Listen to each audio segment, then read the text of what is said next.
let me just make a comment, and most probably just an advice to Arnergy. Well, while sitting down here, I kind of understand the scope and the concept of what you're trying to present. However, I've just realized that there are different types of stakeholders in the room. And so probably one presentation might not fit all, but I get the point. So they are looking from a point where, most micro customers are used to energy as a service. And so they do not consider the capex cost of the asset and other kind of things like that. And so, but what Arnergy is presenting is they are saving you all of those troubles. And they are saying, just look at it on average. In the next 7 years, on average, I can also tell you that the 306 naira they are putting per tariff over the next 7 years, I can tell you that it will go beyond that. Because like he mentioned, the price reflective there, and the other gentleman mentioned also, could be a combination, a mix of either petrol, diesel, and other things. But the reason why I wanted to suggest to Arnergy, maybe you also have, if there could be a business development office where that DEX creates scenario. You see, normal people just want to see scenarios. So you say, imagine if you do, he just said something, imagine if you put a swimming pool. The people who sell land know how to sell land because they play a scenario to the possible buyer. This is for industry players. I understand where you come and sit down, you're looking for a solution, you know how it's painful. But if we have a small DEX that also help small players to also see, because sometimes I also feel that small players like him, if you aggregate them, there's a huge chunk of stakeholders as customers. I know, with all respect to Urban Shelter and the big players, would they buy in bulk? But I can say when you gather people like this, 50 of them, they could match one big Urban Shelter kind of deal. So for me, I just think it's more like a suggestion. Have a small team that plays scenarios to say, look, and again, the person buying also the assets. If you play kind of a small scenario for him and say 7 years, you're already just giving him the saving. What of the potential buyback of the asset that now he has? I mean, there are certain other costs that you didn't also reflect in your small presentation that gives a better impact for small players to buy. So just a suggestion to Arnergy. Thank you. Thank you. So what's your name, please? Okay. My name is Dr. Best. I'm from Miana Bioenergy. Thank you so much for your. So what we would please let after him is been raising his hand, please. Thank you very much. My name is Akachuku Uche, and I'm a power contractor. So when I got to know about IPP, I had just done a project in Lekki for about 10 units, a small estate. And technically what I do is what the last speaker, Mr. Erabo, spoke about, power as a service, where we deploy to an estate, give them the ability to promise 100% light, set a fixed tariff, and the customer does not have to think if it is diesel, grid, or alternate energy supply. But then I stumbled over IPP and it piqued my interest. I started running the numbers because if it is actually viable, it will be a tough sell to the client. My question is this: what is the minimum number for it to make sense? What is you said that it's not sold in retail, so it's sold in bulk. So two things that have interested me in this whole slideshows I've watched is your high capacity systems of over 100 kVA and this. Why should I pick this over a high capacity system when I can promise a developer that I can deploy 200 kVA worth of solar for 20 units and ensure that it's a central system to supply all the units, and the developer can also make some money from the extra tariff that is floated? He can add things like his service charge and the likes over deploying for each single unit to then pay a cost for 7 years. What is the advantage of me choosing this over deploying a high capacity systems? Because if you go higher, the higher the value of the energy or capacity you want to install, the numbers grow big exponentially. Is this making any sense? Absolutely. So I'm sure we'll still relate after this session because I know we are. But I will speak to some things just at the surface. So for it to make sense, if it's for the 99,900 deal, it's a minimum of 20 apartments per estate. But where we have is a case where it's lower than that, we can look into it. So we deal with each estate on a case by case. So it's not one size fits all. So I hope that answers your question. The other conversation around centralized solution, which is the 100 kVA and above. So first thing I will speak to is PV capacity space for PV installation. We have people where you want 100 kVA, and we know today you can't put 20 panels or 40 panels on a 100 kVA inverter. You will need it in hundreds. Is that space available? That's the first question. Most times, especially in Lagos. So the 100 kVA we did in Lagos is actually for, if not that the video, there was enough space for PV installation, and that's just one of a lot of apartments in Lekki. Yeah, we know since you mentioned Lekki. By the time you put 50 panels, you've exhausted, and you might want to use the car park. There's also no space. So if it's in Abuja, for instance, and we've had this conversation at the early stage where you're designing, then that conversation can work. So again, it's a case by case, scenario. Can we do 100 kVA for 30 apartments? The answer is yes, but we need to tick all those boxes. And again, some people will tell you, I don't want a single point of failure, because if that 100 kVA is down, then the whole estate is in darkness. But if you do it per apartment, it's except there's a national disaster which can even be managed. All the 10 apartments can be switched off at the same time. So it has its advantages and disadvantages. But like I said, it's to be on a case by case basis. I think we're out of time. Thank you so much, everyone. So next, let me allow the MC to carry on. Thank you so much. I appreciate it. Thank you very much, Mr. Sheon. By the way, Mr. Sheon is the Vice President of the Gated Estate Business Unit. Please put your hands together for him once again. Thank you. Before I call on the next presenter, which is the last presentation for this morning session, I would like to recognize a special guest here with us today. I just want him to wave to the house. I'd like to recognize the MD CEO of FHA Mortgage Bank, Mr. Hayatuddin Awal. So please just help us with the house. Thank you very much, sir. Thank you for making it here today. Well, the theme of today's event, Arnergy Stakeholders Dialogue. So we are here to, learn, unlearn, and relearn. And I'm sure we have been able to answer all your doubts during the networking session. You can ask more questions. We have experts in the house. We have technical personnel in the house. Be open to just network and, clear every doubt that you have. Right. So this next session would speak more on data when it comes to IPP and what we've done so far. We're in partnership with FHA Mortgage Bank, right? We understand that home ownership is a dream cherished by many. We recognize the importance of providing accessible and affordable financing solutions that empower individuals and families to achieve this dream. This next presentation from one of our partners who do not only finance home ownership, but has gone further to adopt the application of solar solutions into their offering.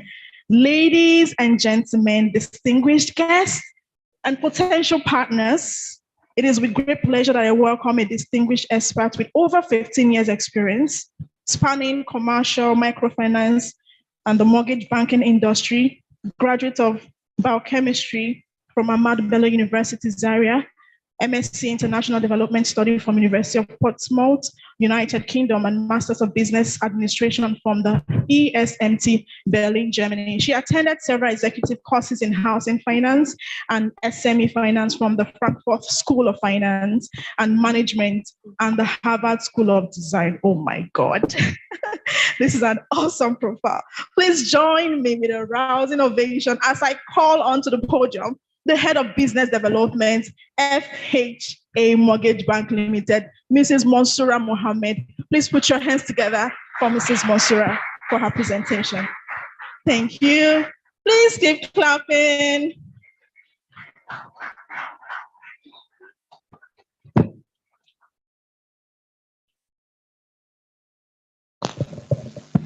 Good afternoon, everyone, and thank you for coming. Thank you, Arnergy, for this conference. I'm going to write on existing protocol and all the previous presentations that have been made. I would say Erabo made part of my presentation because some of our presentations are going to be very similar. As introduced, my name is Mansoura Mohammed, and I have here seated my MD, Dr. Ayatollah Awal, from MD CEO of FHA Mortgage Bank. FHA Mortgage Bank is a subsidiary of the Federal Housing Authority, fully owned by the Federal Housing Authority. We all know that FHA is the builder for the nation, is the builder agency for the government. So this is just a brief recap of who we have. The mortgage bank was incorporated in the year 1997 as a fully owned subsidiary of the Federal Housing Authority. It was licensed as a primary mortgage bank under supervision of CBN and NDIC in the year 1999. And we've been providing mortgage services and housing delivery in the country for the past 26 years and counting. So as a primary mortgage bank in Nigeria, part of our mandate is mortgage financing, real estate construction finance, acceptance of savings and term deposit, acceptance of mortgage-focused demand deposits, mortgage fund, and of course, partnership with the Federal Mortgage Bank, which is also a sister agency under the Ministry of Housing. Also, we'll provide advisory services and partners with other private mortgage and real estate industry sectors. So our milestone achievement so far, till date, currently, we have our mortgage portfolio, mortgage created in excess of 38 billion naira currently. And the bank, in collaboration with other private real estate developers, have houses worth over 20 billion across the country. We also have partnership collaboration with data of assets worth over 24 billion naira in asset worth. Currently, we have over 60,000 active client base in the bank. The active client base of the bank is in excess of 60,000. So as the bank implies, and part of the mission of the founding fathers was when FHA built the likes of houses of Fresh Stack, we have likes of Isheri Diamond Estate in Lagos. We have the likes of the Gwarimpa houses. Those were part of the founding mission of the mortgage bank, was to make housing affordable. When the authority built these houses, you realize that the middle and low income earners are not able to buy these houses. That was what formed the formation of the bank, to create easily accessible mortgage, especially to houses built by the authority. But over the years, we had to partner with other stakeholders, government stakeholders in the housing sector. We have such of those partners. We have the family-owned funds. Currently, we're in partnership with the family-owned funds, which was also focused on building affordable houses. We have housing stock of over 1,945 units of houses in 6 geographical locations across the country, worth over 9 billion naira in total worth of those houses. And FHA Mortgage Bank, being a government-owned primary mortgage bank, our target focus clients are usually the low-income earners and the middle-income earners. We're not too much focused on the luxury, real, high-end real estate. We focus more on government workers. And over the years, the confidence in doing business with FHA Mortgage Bank has been established with especially ministry departments and agencies of government, civil servants, and the head of service of the Federation. So the Federal Housing Authority, I just listed about 9 of our existing estates across the country built by the Federal Housing Authority. In Festac, for instance, we have over 11,000 units of houses. In Lagos Ikpaja Estate, we have over 3,000 existing estates, houses. Then Gwarimpa has well over 4,000 houses, residential houses. Kubwa Estate in Abuja, we have over 2,000 houses. Lugbe, we have over 3,700 housing units. Kado Estate, we have over 1,000 housing units. Trans Amadi in Port Harcourt, we have over 200 housing units. Metama Estate, we have over 427 housing units. Obada Oko in Ogun State, we have 322 housing estates. This is not all the estates built by the authority. But in total, what I have here is we have 26,314 housing units existing, not the new ones existing. So we can imagine, thank you. You can imagine the energy need of 26,314 households in the country. Now, I'm going to the residential energy need or usage in Nigeria, okay? Statistics has shown that energy consumption is majorly, the bulk of energy consumption is in the households, residential. We have a higher percentage, over 58% of energy consumption from residential households, while commercial public services has about 27%. Then of course, industry has about 13.7% energy usage from statistics in Nigeria. And FHA Mortgage Bank, being the mortgage bank of the Federal Housing Authority, we realize that in order for us to promote green energy usage and climate-friendly energy consumption, we have to start from the grassroots. We have to start from offering innovative products to our subscribers. We understand also, we all know that electricity, of course, is not stable in residential usage. LPG is quite expensive, also the green gas emission aspect of it. Diesel is also expensive. Kerosene also is also expensive for residential households. So I'm not focusing on commercial. My presentation is basically on household and being realistic. We are on the field, what we see, what we give our people, what people buy, and these are the statistics we get. So this is just a one case scenario of a 1-bedroom apartment. The energy usage on a 1-bedroom apartment, my projection is on generator. I'm not even talking about the electricity tariff here. The assumption is that this person does not have electricity connection from the grid. So we're assuming that the person consumes for a month, the person pays or buys diesel or PMS worth of 100,000 for a 1-bedroom apartment throughout the month. Repairs, of course, and maintenance of the generator, 30,000 naira per month. So a total expense incurred on getting energy through alternative sources is 130,000. So on per annum basis, we have 1.6 million naira per annum.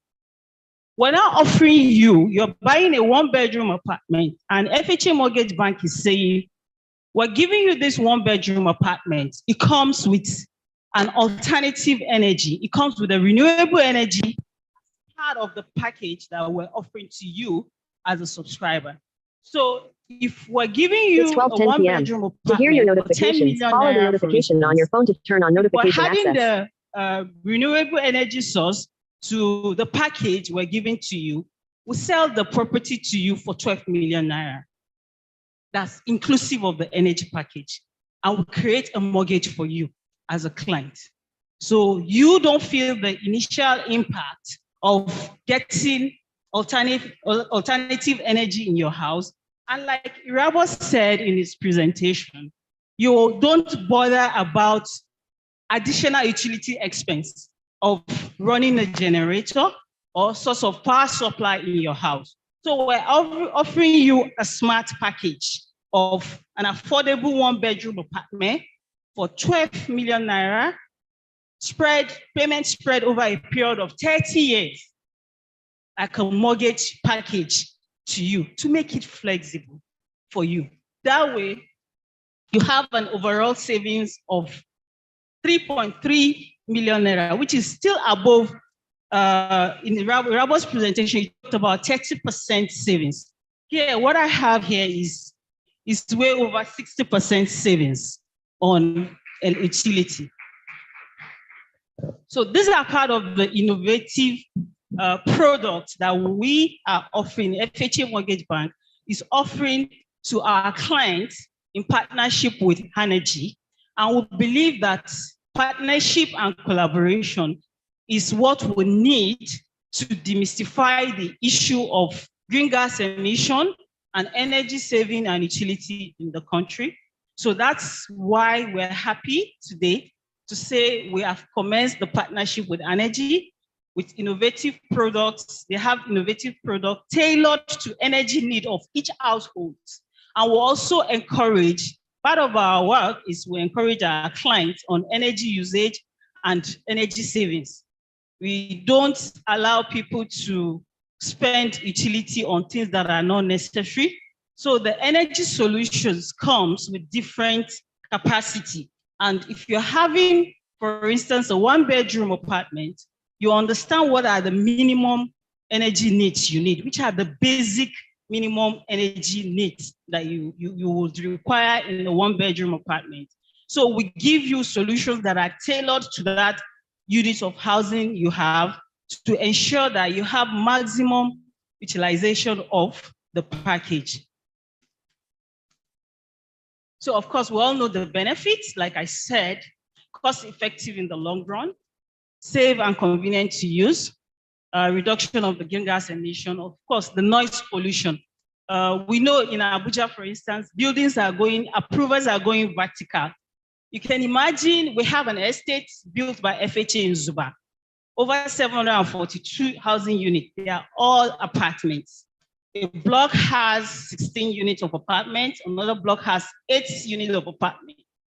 You can imagine, just imagine in your head right now, each family in each apartment having a generating set, and everybody put it by his doorstep or probably by their backyard, and they on the generator in the night. You can imagine the scenario of that building. It happens and it's happening. The noise pollution, the environmental pollution, and you have children living in such environment. Like somebody mentioned about children studying and being able to do their online work without disturbance. I mean, the benefits are so enormous that are practical, and we can all feel those benefits. Also improved standard of living and household savings on utility. You save money when you employ renewable energies in your homes for your energy needs. The savings are there. The savings are enormous. This is practical. We are on the field, like I said. So these are not hypothetical assumptions. They are practical, what works and what has been working. Of course, low energy consumption.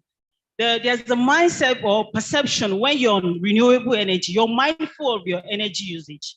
You're mindful, that intuition comes to you and you're being careful and mindful, and you tell people, oh, switch off that light shouldn't be on, nearly you're done, if you're not in this room, I don't want the light. Because you're mindful of your battery going down, you're mindful that, okay, in the night when I consume more of this energy, there's no sunlight to charge my solar panels. So that consciousness on energy savings or energy management also comes to mind. So what are the challenges we're facing or challenges in the environment on people accepting the use of renewable energy? One of the first challenges is economic barriers and affordability. We all know that the renewable energy solutions are quite expensive. And when you meet an ideal household and tell them there's this product is good for you, the initial cost is also a barrier, always a barrier, and it's also causing difficulty in people accepting this renewable energy. So what have we done on that? That's part of the partnership we have with Arnergy. For those that have existing houses that are not buying the new innovative offers we have on board, you already have your houses. So what we do with you as FHA Mortgage Bank, our Green Finance Initiative, is that we finance the purchase of this solution for you. If you have a steady income, verifiable steady income, we'll spread the payment for you over a period of 9 months with an initial payment of 20% down payment. You have your solar energy installed in your house. It's one of the solutions. I will make it easy for you. I'm not sure of banks that are offering that currently now in Abuja, but FHA Mortgage Bank is offering that to consumers to have cheap access or easy and flexible access to energy solution. Also, high cost of the product and capital intensive amount required for the initial acquisition, like I explained earlier. Then also consumer confidence on quality and durability of product. We all agree that there are a lot of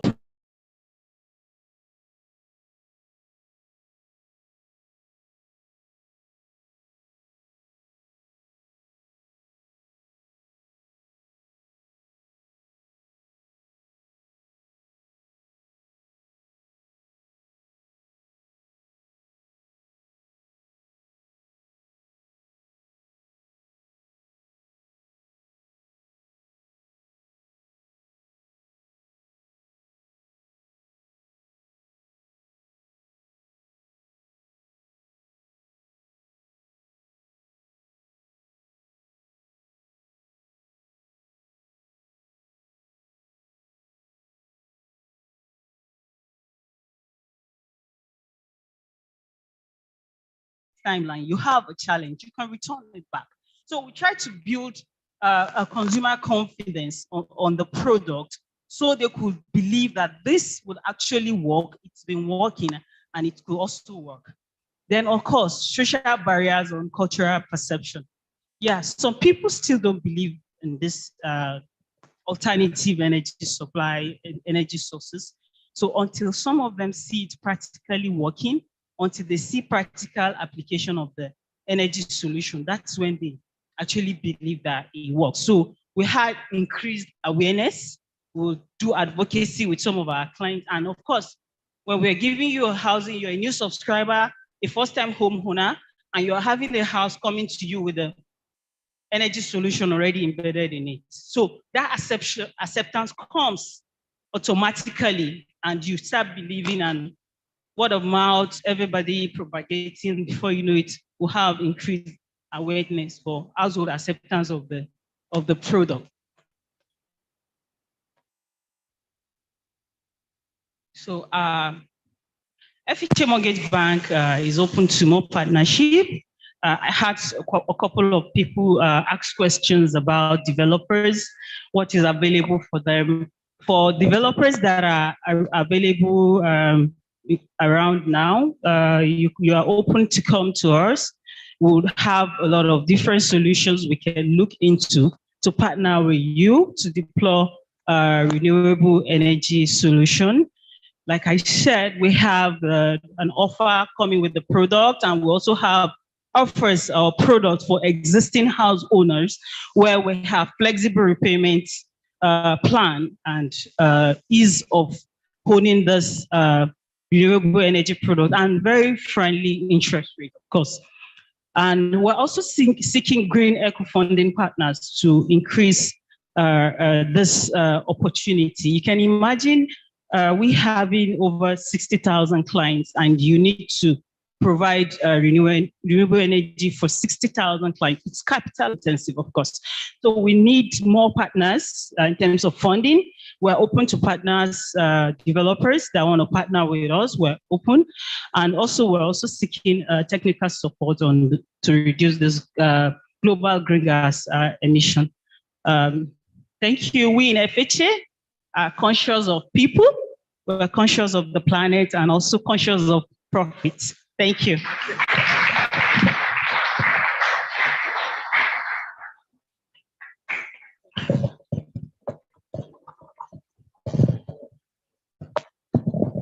Thank you very much, Mrs. Monsura, for that elaborate presentation. We have come to the end of today's event or session. We have an afternoon session. You can choose to stay back if you want to. Afternoon session, we'll be having mini-grid developers. This morning it was for real estate mini-grid developers and channel partnership installers. So you like to stay back if you want to know more and learn more about that industry. Same when we have real estate developers in the real estate sector, we also have mini-grid developers who are taking solar solutions to underserved communities as communities without grid. So we'll be bringing them on in the afternoon. So before we call for the closing remark and the networking session, I know a lot of you are hungry, so you can just go have something to eat. I would like to recognize some distinguished guests who made our time to join us today. You know, we just need them to wave and greet everyone here. Firstly, I'd like to introduce the CEO of Crete Energy, Mrs. Hannah Kabir. Please, if you're here, madam, thank you so much for coming. We truly appreciate your presence. I'd like to also recognize the facility manager of Course Group. The CEO was supposed to be here, but the facility manager is representing him in the person of Mr. Daniel Adoku. Please, if you're here, can you please wave?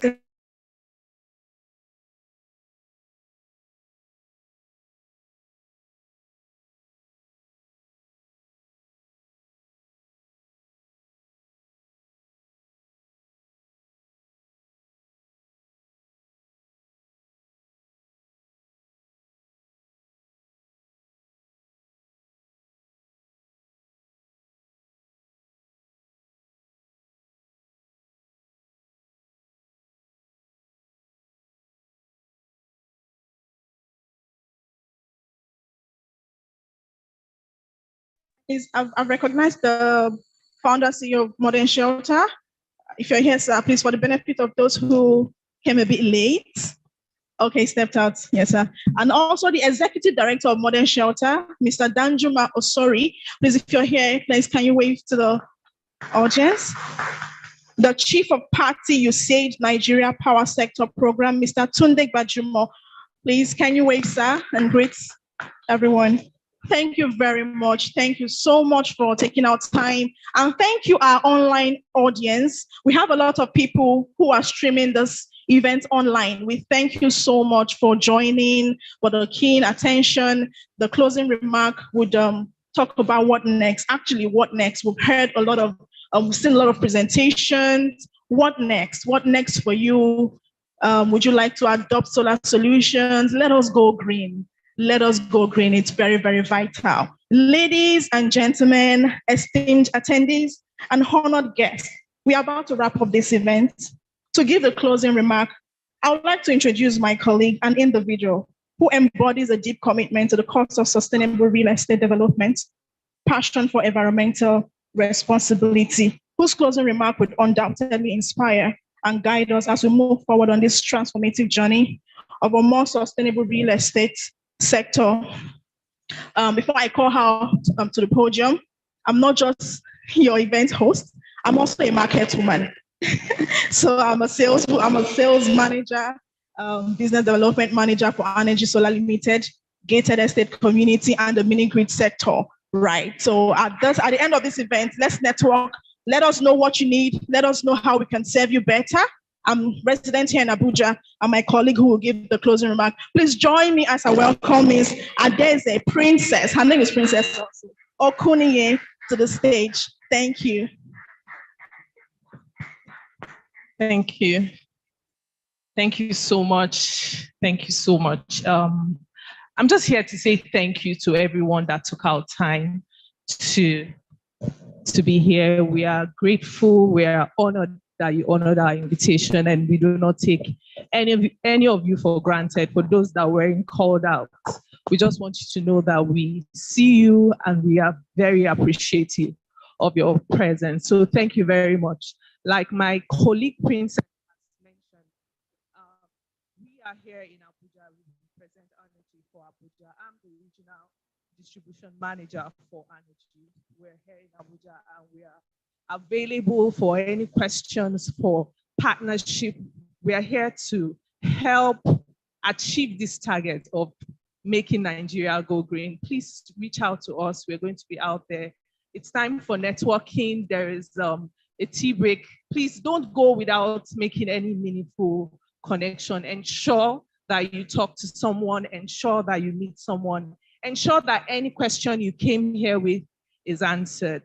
We have a form for installers. Please, if you're an installer, you're an engineer, you're here, please fill it. We would like to just reach out to you separately. Once more, thank you very much for attending and have a wonderful day. If you want to join the second session, please stay back. Thank you very much.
Good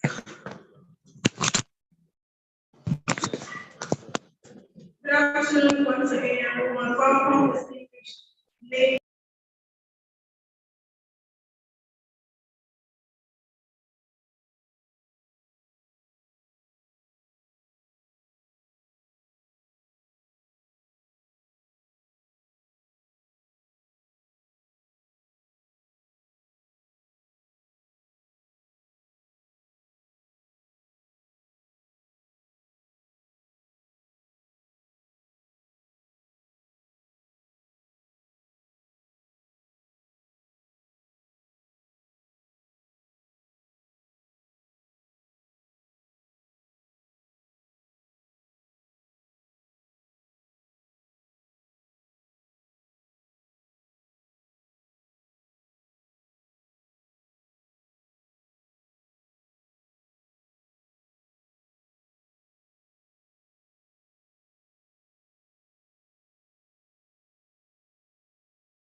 Thank you very much. Please keep yourselves around the place. In today's event, it promises we are enlightening, solution-driven, and impactful. We are going to explore various opportunities through expert presentations, panel discussions, which will contribute to foster more growth in delivering solar solutions to underserved areas. In the event today, we'll also explore channel partnership opportunities. Once again, you are welcome. Without any further ado, to give the opening remark, I would like to introduce the humble and respected figure in the renewable energy industry, the pioneer, the developer, with great passion for driving sustainable energy solutions and a track record of numerous successful projects, insight, and leadership have been instrumental in advancing the adoption of solar technology in Nigeria. Please give a round of applause as I welcome to the stage the founder CEO of Arnergy Solar Limited, Mr. Femi Adeyemo. Thank you. Good afternoon, everyone. Well, like I said, on this session, I do not have a speech. I'm excited seeing everyone in the room. And someone said, Femi Adeyemo, Viviane, and I said, we're here because of every one of us, especially leading with developer, solar individuals, either excellent or aspiring solar individuals, resellers, installers, project specifier, or even consultants in the space. And also, especially Nigerians out there that over the last years very recent have been having things challenge powering their goals or their businesses. We are here to collaborate, we are here to discuss, and I am here today really to listen to you all on what do we need to do for what I believe is the next phase of growth for the industry. Yesterday, there was a session around scaling solar. One of my investors invested in I represented a funded research with the other partners. And one of the things which was interesting yesterday is that more or less validates the things that we are doing. I was opportune to start a professional career when it comes and I used to tell people my office then was NCL in Lagos,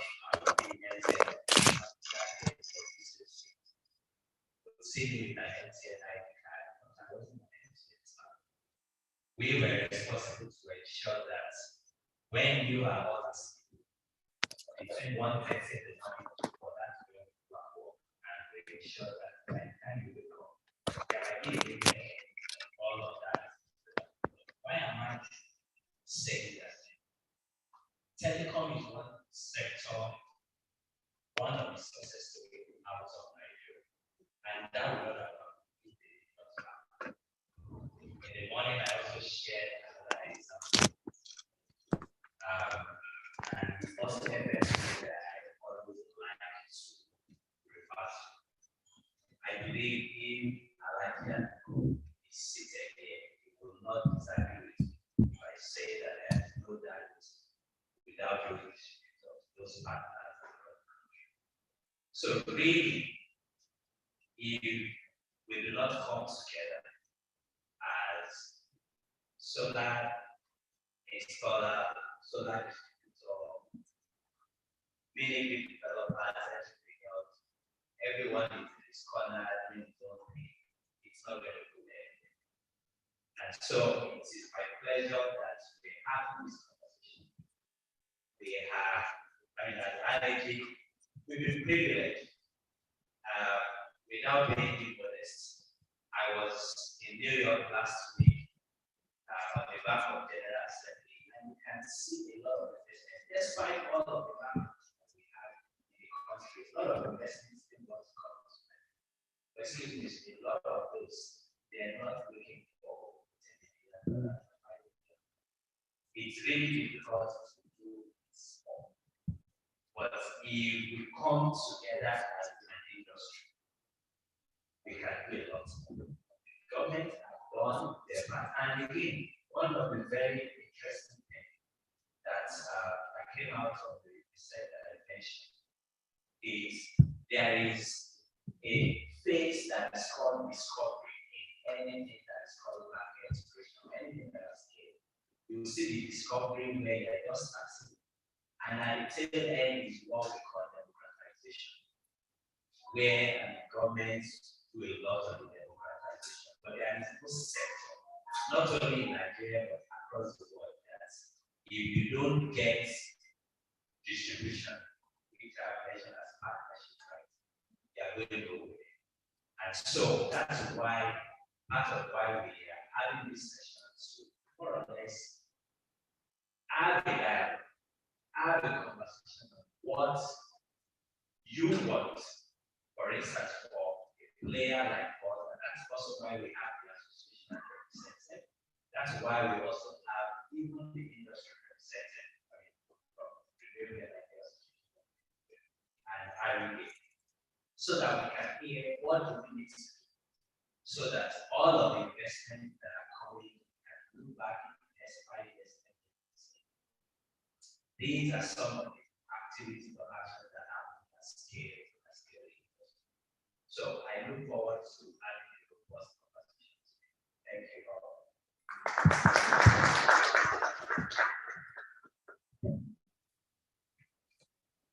Thank you very much, sir.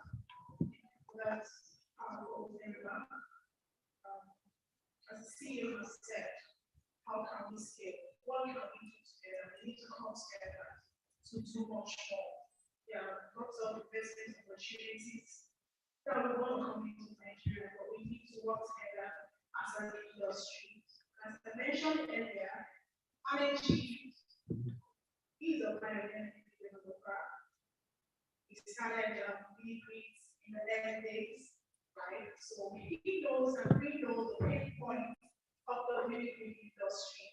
And that's one of the reasons why we thought about this event, bringing delivery developers together, channel partners together, and come to a reasonable solution. Thank you very much for today, sir. To head right into the event, I would like to introduce the keynote address speaker, the MD of the Rural Education Agency of Nigeria, RPA, who is to be represented by Director of Technical Services, RPA, Engineer Baka Saju. Please put your hands together. We are very committed. Thank you very much. Hello, everyone. Good afternoon. Good afternoon. Thank you. I want to thank the organizers of this program for inviting the REA. Typically, we reserve the slot for keynote addresses for government officials, but I think the REA is doing much more than that. And it's good to be able to get this platform to tell the story. We've been asked to talk a little bit about what government has been doing with respect to sustainable education. And to be honest, I'm representing the NP. I have my own thoughts as well, which I would like to share. However, I don't have any formal speech, so I'll speak off the cuff. But in doing that, I hope to, as I can see, it's a mixed crowd. I hope to at least touch on what the things that we do at REA benefit of everyone. Some of the education targets, because to be honest, that's what really represents the scale of the work that's going on for all of us. We're here because there is a need. We're here because access is still a problem. We're here because there's a lot of climate issues that need to be addressed, and renewables actually provide a very good alternative. And then I will touch a little bit about our programs, what it is that we do. Because for us as government, we see ourselves as enablers. We see ourselves as catalysts to actually meeting some of these needs and closing some of these energy access gaps. And then I'll just touch a little bit on what the future outlook looks like for the space and what REA is doing. So REA is government agency with responsibility for providing energy access. And to be honest, I've been wondering why we are called rural. Because these days, the boundary is not clear really, because once you ask everyone in this room if they are getting more than 20 hours of supply per day from the distribution network, the answer is no. And so that really opens up the conversation. The mandate is to go out to provide electricity to homes and businesses for people who don't have electricity. But on the other hand, you have people who have access, but there are reliability issues. And this has further been exacerbated by the cost of subsidy removal. So people that could actually power their homes for alternatives like diesel generators or petrol generators are asking questions. Questions that everybody in this room somehow is expected to answer. So to paint the picture, they say there are 80 million people or more that do not have access to electricity. And if you've taken the last 10 years, at least as REA, gathering all data of all the efforts people are making and the ones we are championing, and we've only been able to electrify 7 million people in the last 10 years. Then that's a worrying picture, because it means it will take how many years close that gap at this pace. A lot of years actually close that gap. So this is why meetings like this increasingly are becoming important, where we get a platform to talk about opportunities for partnerships, and only through partnerships can we talk about scale. For us as governments, the resource will continue to be inadequate. However, our role is to play a role of catalyst, like I mentioned, and continue to see how we can de-risk business models so that the private sector, the private capital is more comfortable to actually contribute to scale. At REA, we have various players pretty much leading in the same direction, providing access to household and businesses. But the difference in the business models and the sources of money. For example, we have what we call the capital project, which is government's year-on-year provision to actually provide solar mini grids, solar home systems and all of that. We also have a fund called the Rural Electrification Fund. And this fund is a mix of private capital and public capital where we provide grant funding to mini grid developers. And this is now matched by their own private capital in a PPP fashion where they deploy mini grids. We have something called the Nigerian Electrification Project, which is headed by my brother Abba Aliyo, who is there. And it's arguably the most aggressive and the largest electrification project on earth. It's a $550 million facility. And in the last 4 years, we've been able to deploy solutions that have touched over 7 million lives. I think this is where you can clap. Thank you. So, but when you compare this to 80 million, then it just shows that there's still a whole lot of work to be done. And we would need everybody to make their contributions. So what are we doing differently at the REA to catalyze and increase and scale up these solutions? We are now doing much more by encouraging private capital. We have various programs that are financed through multilateral borrowing.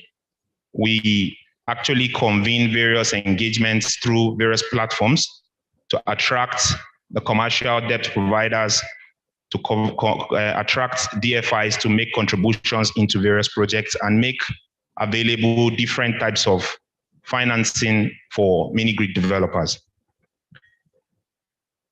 In terms of what the future really looks like for us, because of the success of the Nigerian Electrification Project, we are at the point where we are commissioning a scale-up program called DARES. It's an accelerated program, a scale-up program that is valued at $750 million. And it will cut across providing concessionary finance for mini grid developers, solar home system providers, and we'll be working alongside a few distribution companies to actually deploy interconnected mini grids. So I think I was just expected to set the tone, and I hope I'm doing that.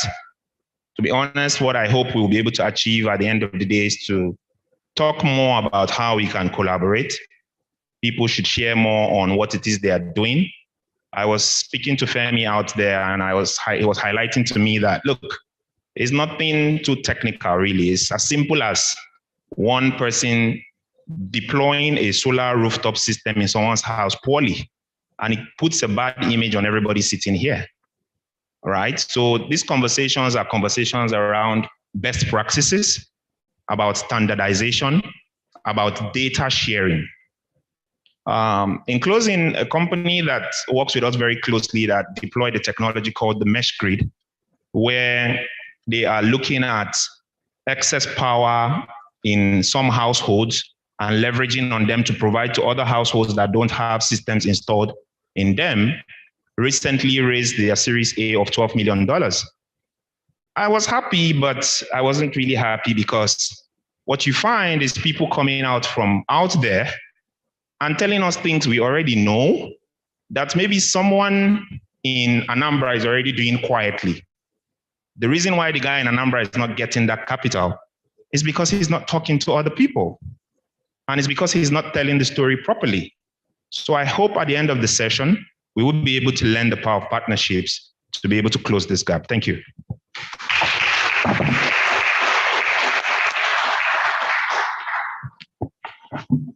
Once again, thank you very much, sir. Thank you for coming and thank you for the keynote address. Right away, we are going straight into the presentation and the program for today. Illuminating solar markets, opportunities for channel partners. Today is a two-in-one event for mini-grid developers and solar channel partners.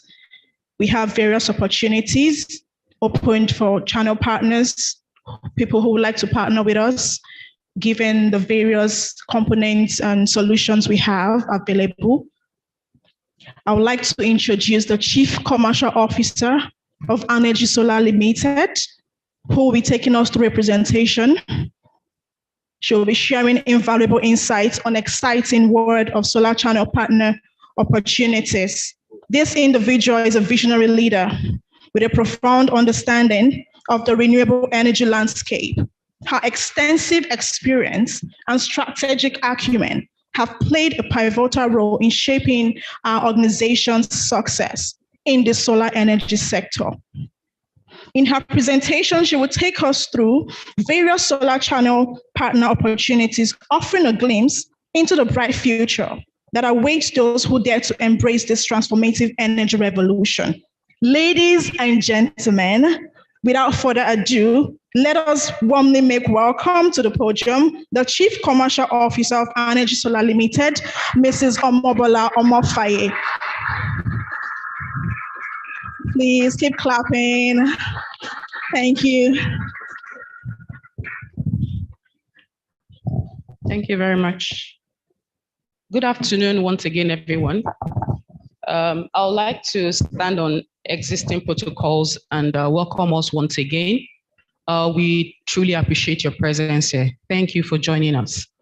So I pretty much like the keynote speech.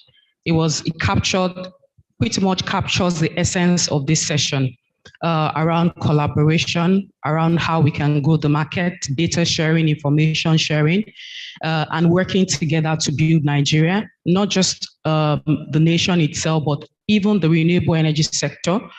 Is not just limited to what he has said, but we also want to shed some light around what is currently happening in the solar space, how the space is evolving.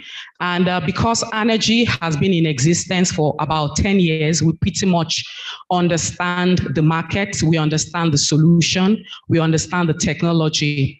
And what Arnergy is saying and the value we are bringing on board is that we are building an ecosystem where we can put together the technology and other players in the sector to fulfill the end-to-end value chain. Again, the technology is very important. Aside the technology, we also have the financing for the technology for people that would like to enjoy the financing. We are collaborating with channel partners, but we are saying that we want to shed more light as to how we can do this together. We'll take you through what Arnergy has been doing in the market. We share the product with you, areas of application, and also the opportunities that abound around partnership. Because the solar space is really evolving very fast, opportunities abound. But how can we all in this room collaborate to ensure that we can support the access to quick, clean, and reliable energy? It's no news to us that the grid is not very stable in most areas, and in some areas they do not have access. But how do we together collaborate to ensure that each home can have this clean energy available to them? Each businesses, again, can have it for productive use. Next slide. Okay, I actually touched around some of the challenges that we face in Nigeria. It's not limited to individuals. We pretty much people in this room, you live in Nigeria. And the keynote speaker also mentioned that if he's to ask that how many people get about 20 hours of electricity in their homes or in their business areas, I'm sure the numbers might be low. So it's no news that the grid is unreliable, and again, it causes a lot of operational issues, especially for business owners and also for industrial customers. It doesn't even allow business owners focus on their business. However, a lot of people are finding alternative solutions to the energy issues. Again, it results in escalation around their OPEX cost. People want to cut down on this. But what Arnergy is bringing to the market is Arnergy has been around for about 10 years, and we're actually leading in the renewable energy space, helping to solve these hydra-headed problems around energy generation and also alleviating the challenges associated with it. So for the solution we provide, we just don't provide the technology, but we are saying that the value in the technology we are providing, it helps you reduce the associated cost with power generation, maintenance, and also distribution.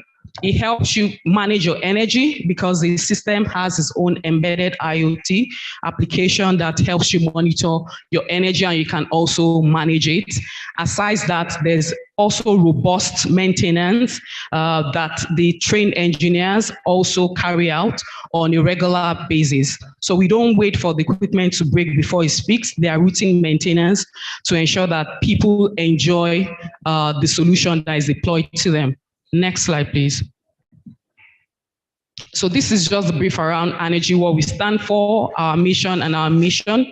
Just for the purpose of people that don't know Arnergy, at Arnergy, our mission is to deliver energy solutions for productive use by deploying product services that can support your business operations and improve your economic outcomes for your client and for your personal use. Again, the vision is clear: to provide sustainable solutions to energy reliability issues across emerging markets, not just limited to Nigeria. We have deployment currently outside Nigeria. Again, the question is what do we do differently at Arnergy, or how can we help you solve this problem? Arnergy is an energy service company, and I mentioned earlier that we play in the end-to-end value chain for delivering the energy solution. So again, Erabo talked around energy audits. We are very active in that. For customers that need a solution, we conduct energy audit for them to understand the customer's energy need and their load profile. With the energy audit, we are also able to size an appropriate system for the customer, just to ensure that, of course, the customer is paying the right price for the right solution. We also have trained installers that do the installation, and the monitoring is also there with the maintenance. Again, this solution, how does it affect you, Naira and Kobo? Or what additional value can it contribute to you? We are saying that this solution, by deploying it, you stand a chance of having reliable and long-term cost-effective savings on your energy bill. Again, you cannot sort of determine the cost of diesel or petrol today.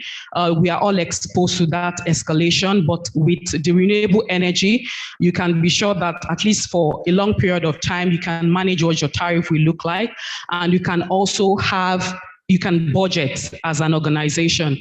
Then also, around the reduction and elimination of environmental and noise pollution, which is one of the key components around climate change. We are also very big on that. Next slide, please. I'll just show you our product, what the products can do. We actually have one of the samples outside there on your way in. So after this session, please feel free to interact with the product itself to see what it looks like and the areas of application. Our flagship product is actually the Arnergy 5000, but this is an Arnergy 5000X. Is a 3 kilowatt system. And again, we get the question every time, what can the system do? How can the system help me? But this system can power all your bulbs, your ceiling standing fans, your home theater, your TVs, refrigerators, and deep freeze. I will just run through it quickly. And again, for the purpose of people that are happy to collaborate to distribute, just for you to also see the areas of application that this equipment can be deployed around, especially when you're engaging customers. They're asking you about the features of the product. They're asking you about what this product can also power. Next slide, please. This is the Arnergy 5000, the 5 kilowatt system. Pretty much it can do what the first product can do, the 5000X, with additional appliances or components. This can also take your air conditioners and your water pumps. The next one is a 10 kVA, is slightly bigger than the first two products that we have seen, and it can do a lot more. The first two can also be deployed for small, medium enterprises business. For this as well, you can also use this in the business place, and you can also leverage it in your home as well. And this also is one of the fast-moving products at Arnergy since the escalation of diesel and fuel price. We tend to get more requests around this solution because of the problem the system can solve. So this is our distributed systems, and it's custom made. So the first few products that you saw, those are actually the modular off-the-shelf products. So we have those products pre-assembled in our assembly line. If you need them within a couple of days, you can have that deployed in your site. However, we also have the custom-made bespoke bigger systems that we also design at Arnergy based on the customer's energy need. We are also able to deploy the systems for a particular project. We can deploy up to 1 megawatt. So we have the capability to do that. Next slide, please. Then these are some of the value proposition of the solution itself. We get questions around how is your product different from the other products in the market? Why should we invest in this solution? Some of the answers are here. We use tier 1 equipment to couple and build our solution. So a lot of reliability is built into it. The inverters have pure sine wave, and they are also of high frequency. The energy storage system is also superior. The ATS is fast switching, and you also have efficient protective systems built into the system. Next slide. Okay, these are the batteries, the storage system. They are lithium batteries, and they have 5 years warranty, which shows that, again, on the battery energy storage system, we have solid equipment that can serve purpose and can effectively back up your solution. Next slide, please. Okay, the value proposition, we're also big on operations and maintenance. We have the right people with the right skill set to support you. We also get complaints in the market. Some people have solutions that they deploy, they have issues, but they call the companies that have done the deployment, nobody shows up. But at Arnergy, we have a network operating center, as well as a customer experience center. They are always available to take your issues, escalation, and we also have field service engineers that are deployed to site in the event of replacement of any damaged component. Next slide, please. Then I mentioned the remote monitoring, which this is proprietary to Arnergy, was built in-house. And this is also part of the value that we deliver to the customer. The monitoring solution gives you the opportunity to either monitor your solution either on your app, on your Android or iOS. You can download that directly and have 100% visibility to your system. If you are not in the house, or even if you're outside the country, you can see what you're generating, you can see what you're consuming, and you can see any anomaly that is associated with your system. And this can also help you resolve issues as fast as possible. So in a nutshell, it helps around energy management. You can also manage your energy very effectively remotely. Next slide, please. Then this is our business model. For the business model, we have the outright sales, we have the energy as a service, and we also have the lease to own. We have made this very, very flexible for people that want to partner with us. And we also have financing partners that can also support this initiative to ensure that if you need the technology, the financing to back your offtake is also available for you. Next slide, please. Okay, yeah, so I will speak around our newest products. These are the newest kits on the block. Again, this is a 1.2 kilowatt lithium based systems. They are entry-level products for people that have maybe smaller apartment, a 1-bedroom, or maybe a 2-bedroom. We have a solution that can work for them. And for the distributors as well, we are also happy to work with you to ensure that we can define a go-to-market strategy that can work in your location. And we can also have this product readily available for people to buy in the market. This can power electric bulb, ceiling or standing fans, home theater, and refrigerator. Then this is a 2002, can power slightly more than the first one. Is a 2.2 kilowatt hour, 2.2 kilowatt system. Next slide, please. Then it's also interesting on the distribution side to also put it on the table that apart from the pre-assembled solution that Arnergy has, the battery energy storage system, as well as panels, we also have standalone batteries that people can buy directly from Arnergy, especially our distributors. They can get this from us and also have it available in the market. I've put some of the use cases here. The batteries are designed and can be used for UPSs, solar systems, portable devices, and also other energy storage system applications. So at Arnergy, we also have this available just for the benefit of people that will need this in bulk, is also available. We have the 12.8 volts and the 24 volts lithium ion battery pack available. Next slide. These are some of our financing partners that we work with to ensure that the lease to own or the energy as a service model can be readily available to consumers and to projects, and also to some of our partners and distributors, Stanbic, Sterling, Access, GTBank, and Sunfi. So if you contact Arnergy, we'll be very happy to link you with any of them, not limited to these, so that your transactions can be seamless. Next slide, please. Okay, for the distribution channel, this is what our go-to-market looks like. I was saying earlier that Arnergy has been in this business for about 10 years, so we have learned. And of course, you don't need to reinvent the wheel if you also want to play in this space. So here, Arnergy is the OEM. We have all the components for the solar solution available.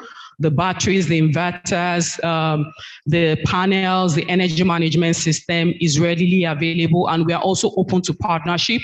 But what we do here is we make the solution available, then the partners can have it directly from Arnergy, which is the distributors. Again, we want our products to be closer to our consumers, to our customers. As of today, Arnergy does not have an office in all of the 36 states of Nigeria, but we are more than confident that if we have partners in these rooms that wants to collaborate directly with Arnergy, it's going to be easier for consumers to have this product at their doorstep. Again, increasing the access to clean and reliable energy. And that's why we're talking about collaboration. We're talking about partnership. So we are open for people that want to redistribute these products. You want to buy in bulk from Arnergy, you want to buy volume, and also for the standalone components, you want to buy the containers, we have them available. Then you can have them locally in your market and you can sell directly to end users, and you can also make your margin. We're also happy to collaborate with resellers, installers, partners, freelancers, solar angels, independent deal originator, financing partners, corporate MSMEs, and also renewable energy related projects. We are very open to doing that. As a matter of fact, we're actually completing like a 500 kVA project in Abuja now. And so we are open to doing more and also doing higher capacity systems with the collaborators in the room. So here I just have some of the benefits of partnership with Arnergy, but it is not limited to these. For people that would like to partner with Arnergy, Obviously, we would have removed all of the bottlenecks of doing your global logistics. We'll have removed all of that. We have the components and all the materials landed here in Nigeria, and you can buy directly from Arnergy in Naira. You do not have to source for Forex. So it makes it very, very easy for people to do this business. And aside that, the turnaround time for installation of projects can also be reduced, as opposed to placing an order at the back end, maybe offshore, and you're waiting for 3 to 4 months to have the component in country before you can deploy this solution to the customers. So you can do repeated business within a very short period of time. Then at Arnergy, you just don't partner with us only. We also offer discount to our distributors, resellers, and all the other people that add value on the channel, so that you can also make some margin, because we also recognize that people are also doing business and you also need to make money and stay profitable. Then aside that, we work together with our partners, distributors, to define sellout plans. So you're not just buying the products of Arnergy. We would also be working with you to ensure that in your market, you can sell out. We'll together with our marketing team, develop the campaigns, and we can also have targeted campaigns run across the cities where you are. The partnership we're talking about now is not limited to Abuja market. We want to expand to all of 36 states of Nigeria, and we also want to collaborate with people that will be interested in partnering and also retailing the product. Then our contact center, which is the NOC, is open, can support around escalation to resolve problems. Then incentives based on performance is also available for our distributors and partners. We are also big on training, knowledge transfer. So we do a lot of product training for people that want to partner with us, and also for the installers. We expose them to the product and also teach them how to do the installation. Because even if you have the right equipment, but your installation is wrongly done, then for a very long time, your installation might be very problematic. So we want to even eliminate this error from the beginning. So we ensure that the people that we collaborate with, they are rightly trained on our product for them to install this confidently and to also ensure reliability around the product. I also mentioned recommendation around introducing to our financing partners for people that would like to work with us directly. We are happy to also introduce you to our financing partners. Like I said, it's an ecosystem that Arnergy is building. We have the technology, we have the financing partners, we have trained engineers that can do installation, we have people that can do audit. So Arnergy is actually building like a one-stop shop for the solar solution. And we are also calling on stakeholders, collaborators, distributors, partners, resellers, independent deal originator, consultant to come along with us on this journey. Next slide, please.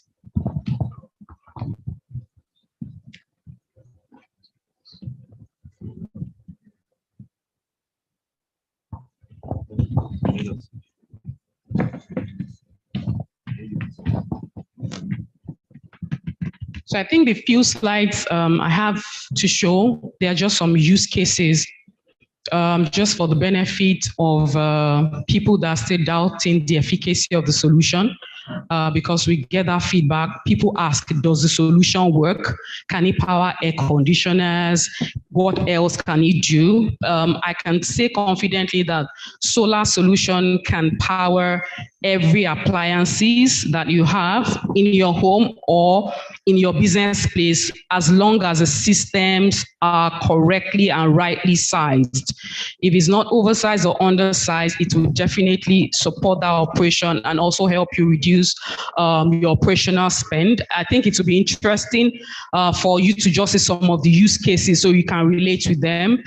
We have deployment across industries, education sector, around hospitality, healthcare, and a lot more. Okay, Spicy, please confirm. Are you able to bring up the screen in a minute? In a minute. All right. Please, whilst they bring up the screen, I think maybe we can just have further interaction. I can maybe take a pause and we can take maybe like 2 questions, then we show the use cases and we close this session.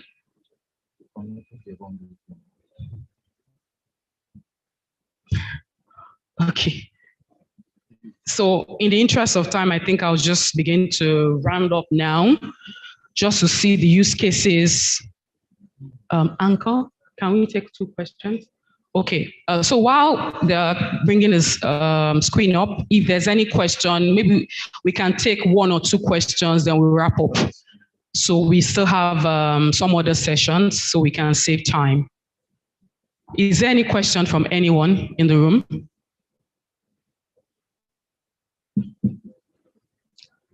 Okay, so after the panel session, we'll take all of the questions, but just my closing, will I call it remarks now, that we are open to collaborations.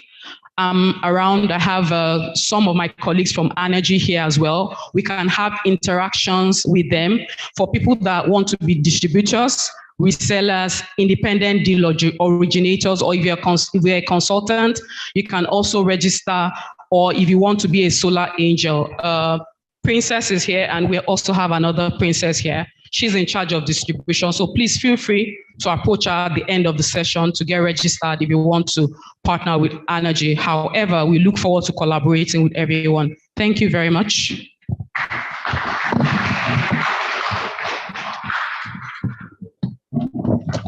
Thank you very much for that elaborate presentation.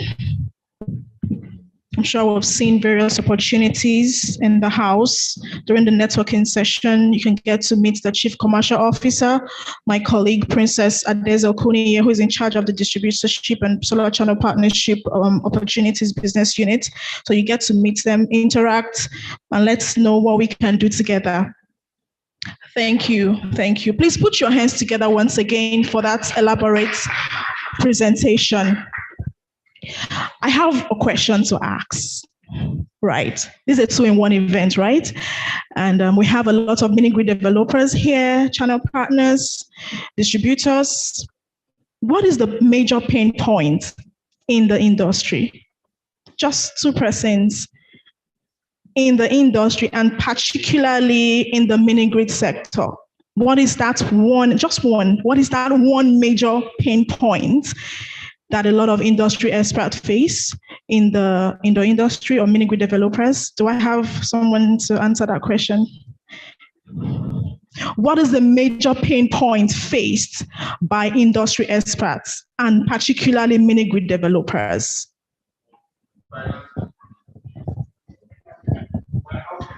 Housing, financing, funding. Okay. Well, interacting with a lot of mini-grid developers over the years, I hear one thing: financing, funding, access to financing, which is a core pain point that a lot of developers face in the industry. During the panel discussion, we would have that pain point addressed.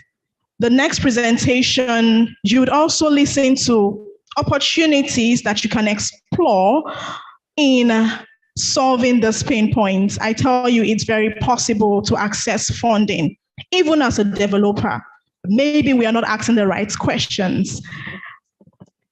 Right about now, I would like to introduce an industry expert who will take us through a presentation about grant funding opportunities. The title of the presentation is Empowering Mini-Grids and Channel Partners. And one of the reasons why we put this event together is to deliberate and prefer possible solutions to one of the major pain points of mini-grid developers, distributors, channel partners, and so on, which is access to financing. Our next guest speaker, who is a seasoned expert in the field of the off-grid energy solutions and grant funding opportunities. As a program officer at the Diamond Development Initiative, he possesses an extensive knowledge of the financial landscape surrounding renewable energy projects, making him a valuable resource in exploring grant funding opportunities. He would share practical insights into how mini-grid developers and solar channel partners can navigate the grant application process effectively. We might just take a short break. Sorry, the agenda might tilt a bit. Let's head right into the panel discussion for today, which would also address funding opportunities, case studies, success stories from mini-grid developers we have in the house, and financial experts.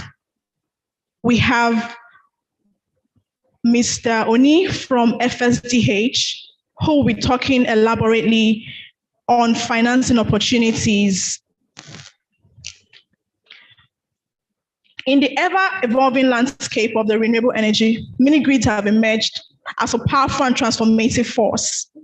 Today, we have gathered an exceptional panel of experts, each a luminary in their respective fields, to share their individual insights, success stories, and experiences in navigating the intricate terrain of the mini-grids. As we embark on this journey together, we would explore the profound impact of mini-grids on rural electrification, energy access, and community empowerment. Our esteemed panelists will shed light on the challenges and opportunities that lie ahead, unveiling innovative strategies and best practices for harnessing the true potential of mini-grids and channel partnership. Let us now embark on this illuminating journey with our esteemed panelists. Without further ado, I would like to introduce our distinguished panel of experts. Firstly, by introducing the moderator, Mr. James Fabula, the Chief Financial Officer of Arnergy Solar Limited. James is the Chief Financial Officer of Arnergy Solar Limited. He's an investment and corporate finance professional with over 10 years of experience in fundraising, due diligence, transaction structuring, portfolio monitoring, and transaction advisory.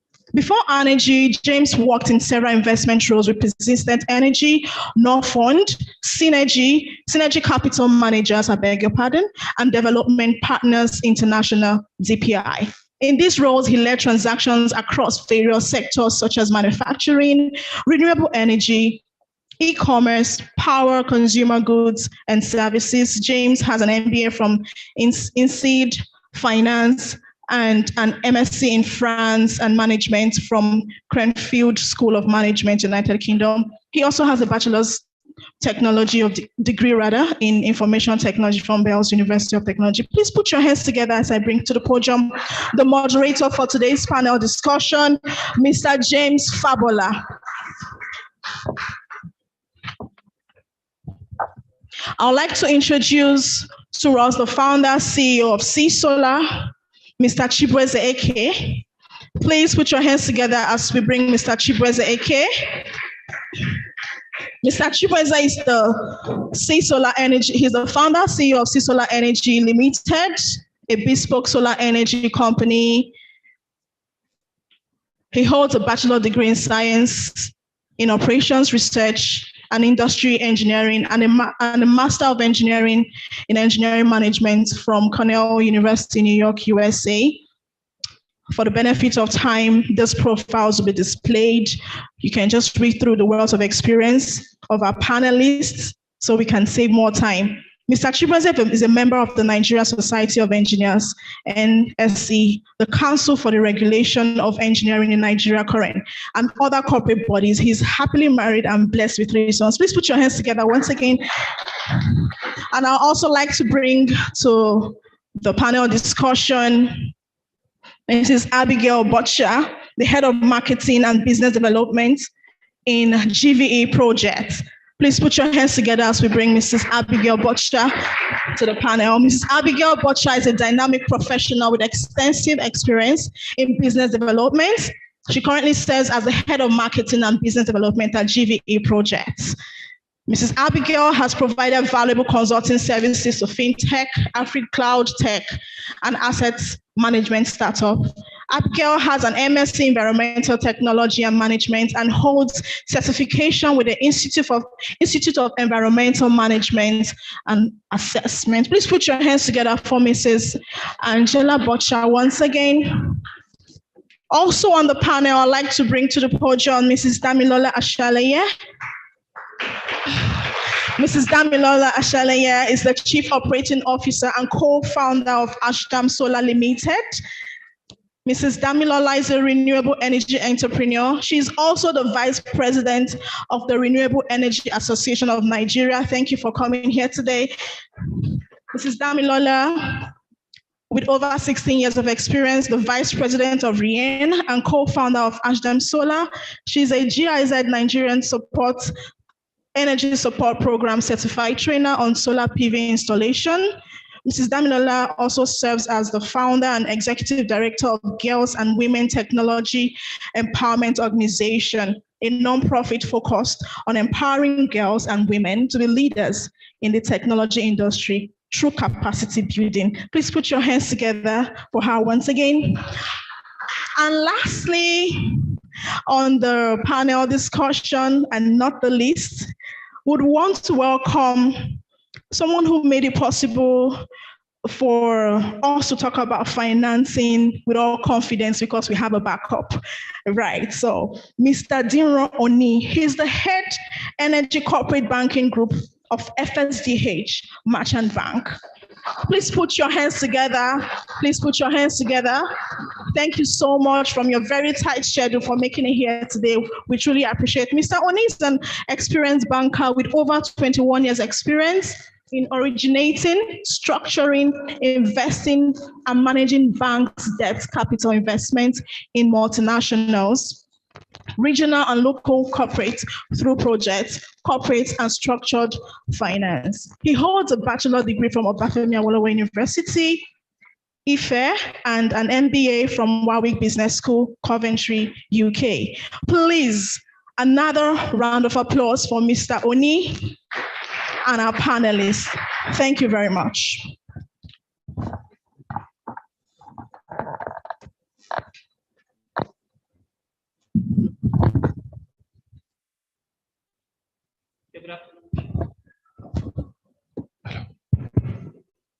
Hello. Hello. Yes. Good afternoon, everyone. Pleasure to be here with this esteemed panelists, and thanks, Princess, for the kind introductions. I think in this spirit, I think we all appreciate that for you to make any sort of dent in the mini-grid renewable energy solar space, you have to continue to be pragmatic and be tactical, which would mean having to tweak different plans as we go along, right? So in the spirit of that, we would like to throw in a bit of a spanner into the plan we had. We would like to invite another esteemed person in the ecosystem, Mr. David Arinze, to come help us set the tone by giving us a bit of insight into the grant funding space in our market. Thank you.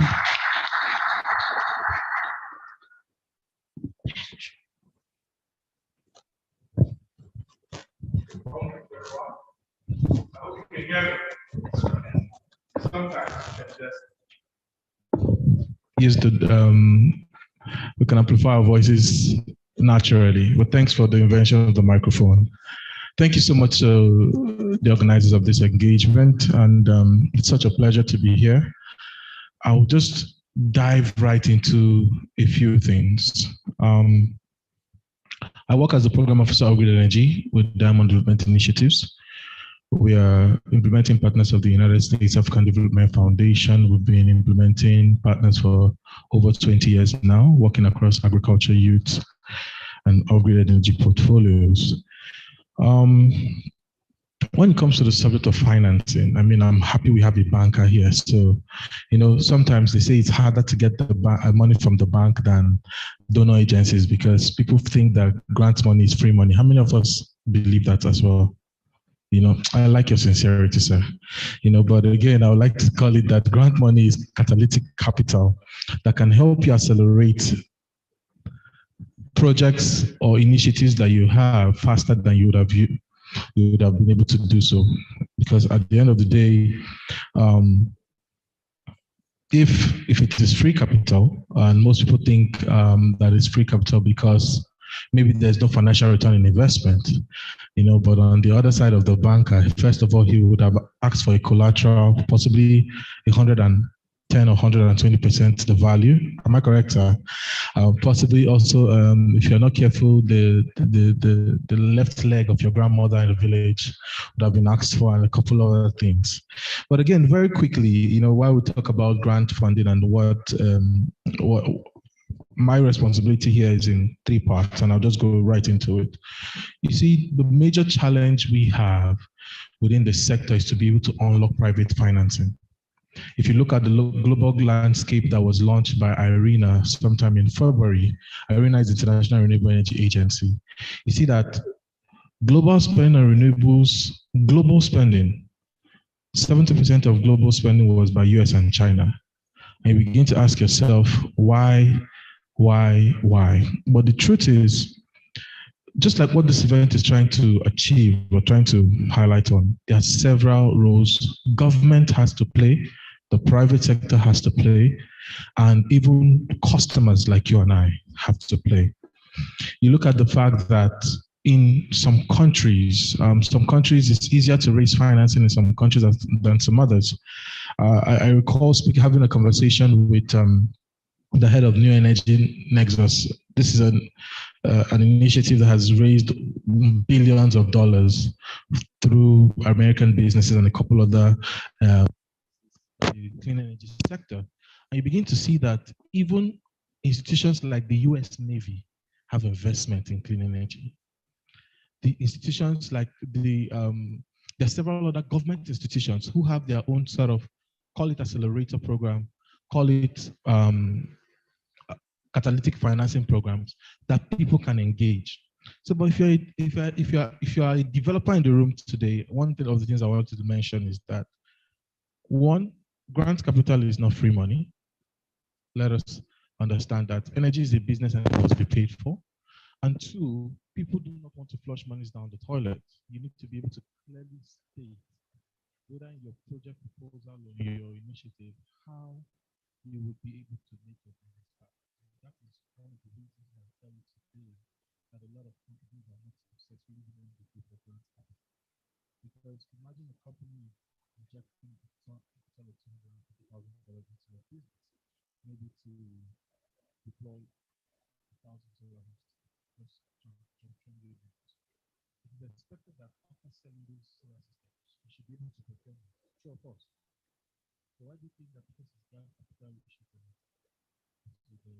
just give it push down the toilet in other words? So it's important that as you think about your business, there's several opportunities, and I'll go to that in a minute. But as you think about whatever it is for you, you need to think about it as a business that must be commercially viable, and must be sustainable, and that you must get the returns in your investment.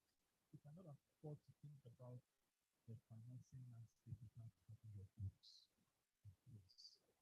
And I'm sure the banker will put a lot of justice to that. As ADF, every year has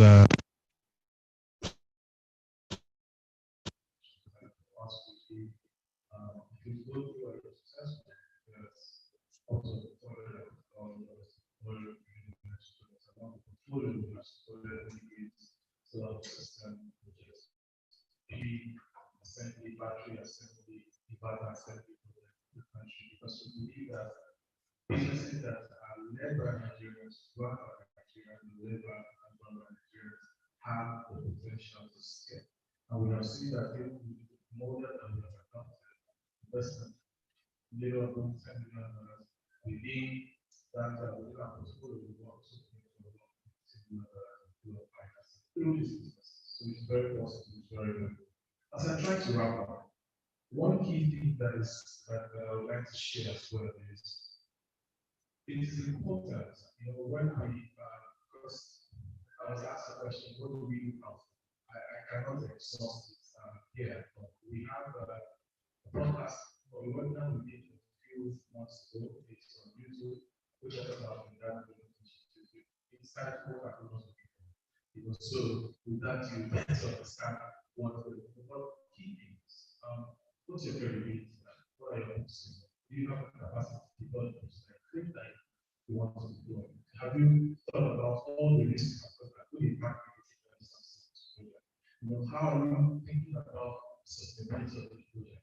Who are you collaborating with? Sometimes you don't have the skill, but who are you collaborating? What is their credibility? So we have some of the of thinking about that the reading that I'm doing. It's generous that we go into all of that. Sorry, I'm putting on the spot, but a lot more than that, friends. And so, you don't know the stuff. So, I believe that the banker will be able to provide a lot more. Trust me, grant capital is contribution will get that's it. It's just that they have different forms of return to the investment. So none of those money should be flushed out from the same level of aggression, the same level of preparation that takes you into accessing debt capital should also be given to grant capital, because the likelihood of you succeeding with debt capital is accelerated when you approach it also naturally for grant capital. And now I'll pause here, I'll pass it on to my next moderator, please. You have the floor.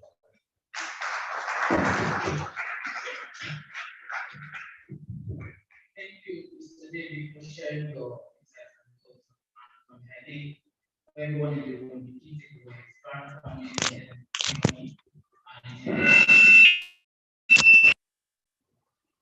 and that mindset, so especially how you approach project execution.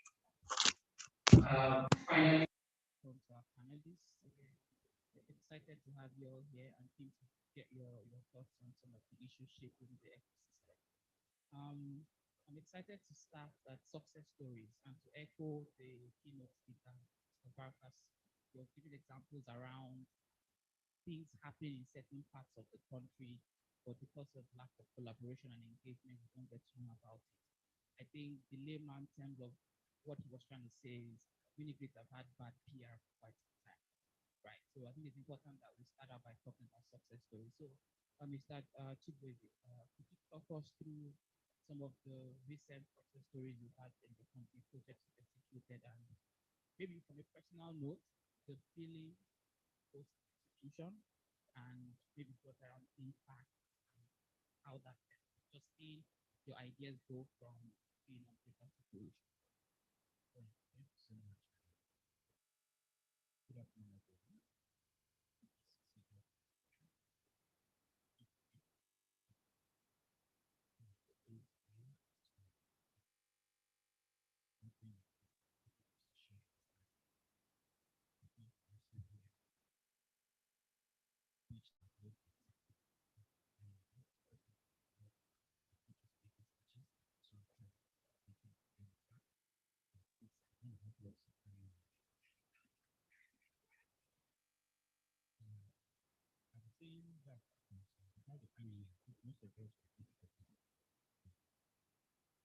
Last couple of years, they've really taken the challenge to get on the ground and the ability to talk about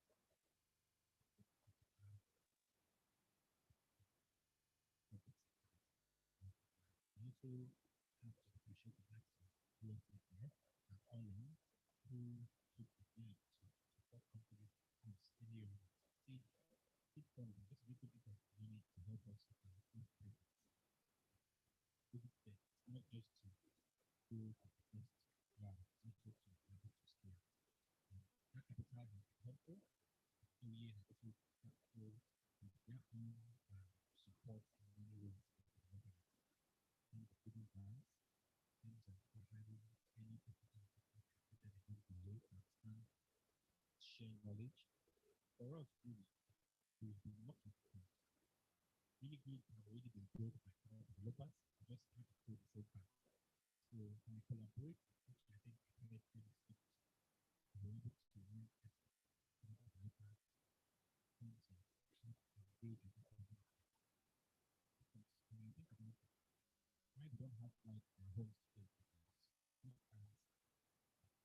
not as the amount of money we are paying for rent doesn't really match what costs to have a home space. So if you take that and you bring that to the case of control, we have noticed that nowadays we haven't really touched on that because we are paying full cost of buying control. So the really big space is a space where developers have a chance to actually charge their tariff price cost reflective, meaning that selling price covered the cost. And that has enabled us to make a business case to start with the first mini-grid. I think for us, really, the success stories here are going to come more in the future because this is just the first phase, I would say, due to the winding down of the Nigeria Electrification Project, which should be winding down by next year, and then the NEP2, which is the DARE program, which I believe about $750 million is coming into the space through the World Bank, and I know African Development Bank is also following suit. That would be where I think there'll be a lot more success stories. But with the success also comes challenges, right? Because Nigeria is a very tough country today. A lot of our friends have Japan. Some of us here are probably thinking of Japan, but I would really like to encourage you to stay through the difficult times. I'd really like to encourage you to stay through the difficult times because with challenges come opportunities, and I think the best is yet to come. Thank you very much. Thank you very much. It was a round of applause for that. You actually stole my thunder because I was going to talk about challenges next. So to you, Abigail, right? At GVE, you guys have been quite integral in the ecosystem. You've seen the system, the sector evolve from what it used to be. I mean, listening to David, I'm sure a lot of what he was alluding to was some of the not so great parts of the sector a while back, but I think we can all agree that we've since evolved in positive direction since then. Could you touch on some of the challenges that you've seen early on when you guys started and how that has improved over time from your standpoint? Okay, good afternoon, everyone, and thank you for having me here. Standing on existing protocol, I'd just like to jump straight into the question. When you talk about challenges, I know some people also see them as opportunities. And as Princess rightly asked at the beginning of the session, when she talked about what are some of the key challenges some of us think are plaguing the mini-grid space, everyone was quick to say funding, access to finance. But that also there are also other, challenges that seem to have a significant effect in the mini-grid space. Yes, access to finance is one of them, and we are gradually working on how we overcome these challenges. I mean, as a company, GV, when we started, having access to be able to develop what we term the simple mini-grids these days was quite hectic. Right now, we're still, having those same challenges, having to get financiers for the new kid on the block, which is the interconnected mini-grid. So whether you like it or not, as time progresses, there will always be a case of access to finance being a problem. To also add on that, you definitely would agree with me that sustained Forex fluctuations also serve as a challenge. Another point that would also be a challenge would be the double-digit inflation. So, I mean, as developers, you're having to procure things, you have a plan. Once you're done with your model, before you even jump into procurement, prices have skyrocketed and you can't even balance off your sheets. To also add to that, we have supply chain issues. You're having issues with your OEMs having to bring them down, even down to logistics. We have such cases. And these are some of the things that impact, your deadline and also your return on investment at the end of the day. And lastly, I think I would also want to add something that has also been plaguing us. As much as it seems that we have a lot of graduates that we churn out over, the course of time from our schools and our institutions, we also have a life skill gap. We have a lot of capacity gap that even with the amount of capacity building we're doing, trying to find the right people to fit the space is a huge deal. So these are some of the challenges that we have, encountered. And from where our standpoint, we also see them as opportunities because how they say every problem begs for a solution, and the solution is the money-making venture. So these are some of the things that some of our stakeholders within the mini-grid space or, the renewable energy space can look at and come up with solutions that can help us, factor out ways we can, work better, be able to deliver our mini grid projects in the correct timeline, and also within the scope which we've proposed. This, at the end of the day, helps us keep the good name we have for ourselves, and it also helps us in our access to financing, because these are some of the things financiers look at. If you are able to meet up with your timelines and what you've said you want to achieve. So these are some of the challenges we've encountered. And as I said, we all require the help of stakeholders within the mini grid space to be able to tackle them. Thank you. Thank you very much for that, Abigail. So over to you, Damilola. I mean, listening to Abigail, I felt like if we let her go, she could go on and on by listing out challenges, right? Because as we've all appreciated here, it's quite I don't want to use the word difficult, but challenging landscape. And in fact, I'm sure most of you agree. I always, when I have conversations with Femi, the CEO, I always ask him, I'm sure there are easier ways to make money, right? Of all the things we have been doing, playing in the renewable energy space, and then in the mini grid space must be one where you have to be driven by beyond making money, passion, right? Impact. So talk to us about impact, right? Impact within the mini grid space. I know it's up until recently, it's felt like a buzzword, but for those of you who are operators who see who are in the trenches day to day, the impact for you guys is palpable. It's not just a buzzword, it's something you live, right? So talk to us about that from your standpoint. Okay, thank you so much, Mr. Moderator. Good afternoon, everyone, and I'm glad to be here once again. So about the impact cannot be overemphasized, because we mini grid developers, when we go out there, we see a lot of things, we see a lot of challenges that we as developers face, and also the challenges that the last grid communities that most times we offer these mini grid solutions to, that they face. And because they are last mile communities and they have so many problems, and examples are people that, let me give an example of one of the mini grid sites where we actually have to go on the sea to supply and give them energy access. These people, they are living in poverty and without access to all the basic things that we think they are basic. To them, it's very, very big luxury. And seeing the impact that the energy access bring to them, they're able to have access to health, because now their health centers are being powered by the mini grids that we are developing for them. And the children are able to study at night.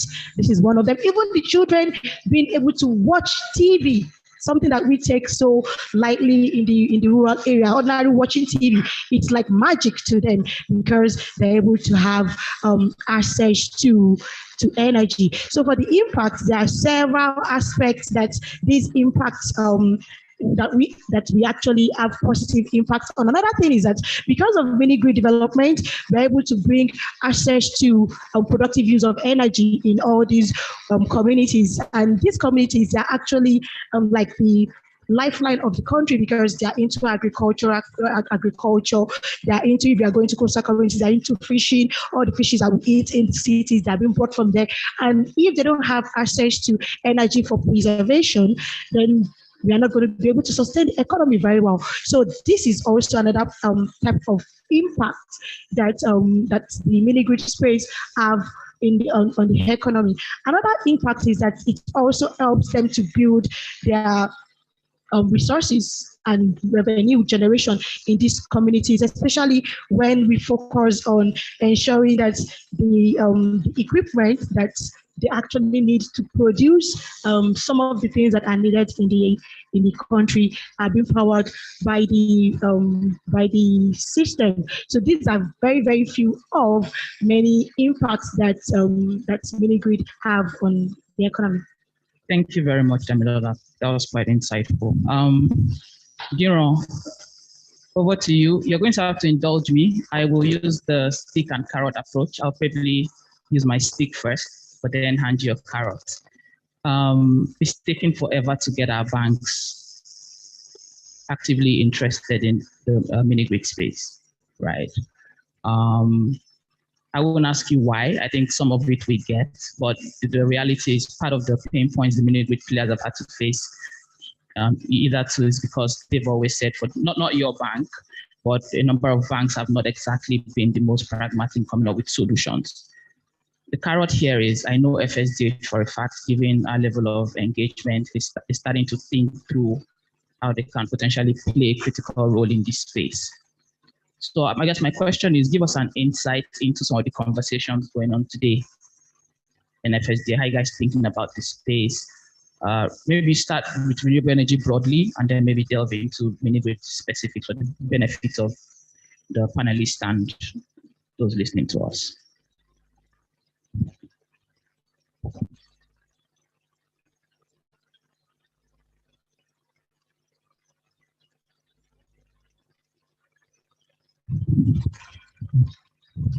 Thank you. Good afternoon, everyone. So when Mr. Arize was talking, I mean, I feel like I'm sitting down alone on this stage, actually. It was part of the first panel of discussion, and there were two bankers on the stage at the time. So if there was a difficult question, I probably would have looked at it. And you know, as he said that, he actually brought back memories of when I went for a course abroad once. And the course was oil and gas risk management. And the lecturer happened to have worked with the NNPC at the time. And he was talking to a class filled with foreigners about a country called Nigeria, where they produce oil for the ship their crude oil out and then buy it back from us. And the next thing, people in the crowd said, "Are you serious?" And then you know what this lecturer said? He said, "Oh, we have Nigerians in the class." I just wish the ground could open at that time and just dive into it. But I mean, I'll try and answer some of these questions. If we're going to discuss the issue of finance, it's probably going to take the whole thing. And I can't speak for the whole financial sector. One thing I would say, which I think I said during the first session, and I think one of my fellow panelists also mentioned something about the skill, the knowledge. I think that just like we've seen, so my background in banking in energy started with oil and gas downstream. I went midstream, I went so I've done a bit of the value chain. And I got involved a while back when a lot of the players, a lot of the banks lost money. So downstream, banks lose money, then they lend, then they're experts in it. Upstream, we lost money with the shell acquisition and all, they'll become experts at it. I think what we're seeing is not far from what I am talking about. This will take time. Skill on both sides. Skill from the side of the banks in the fact that we don't fully know what it is. Yes, we know EV panels, we know batteries, we know inverter. But the economics of it, do we truly know what it is? One. Two, the issue, even when the solar operators approach the banks, and I'm giving a life experience of a problem that I just had yesterday.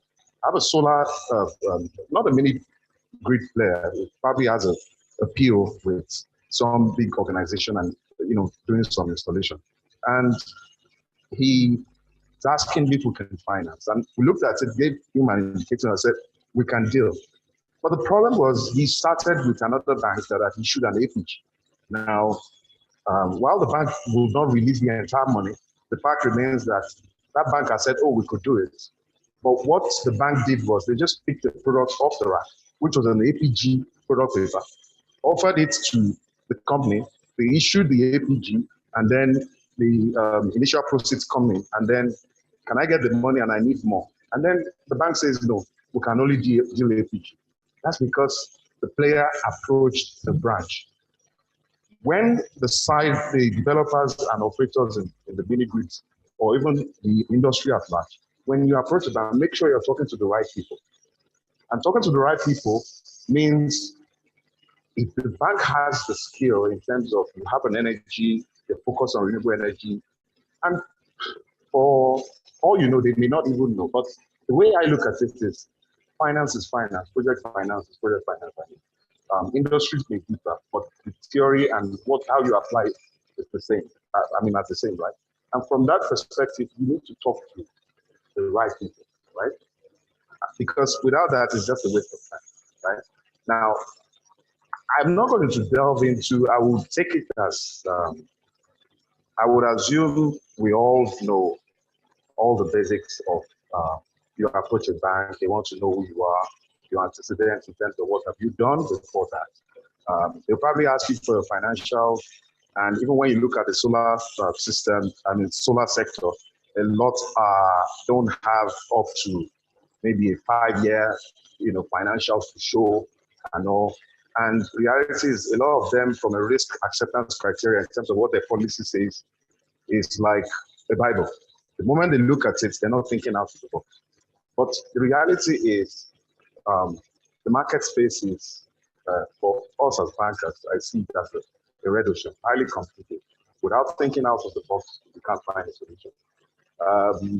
So when Mr. Harris, I started scribbling things down because I was basically going to talk around it. But I think the other thing I wanted to mention, right, is so I want to talk about bankability of the project, right? And I think he mentioned that if you're going to do some of this projects with a bank, right, you have to show that you truly know what you're doing. And I'll be honest with you that,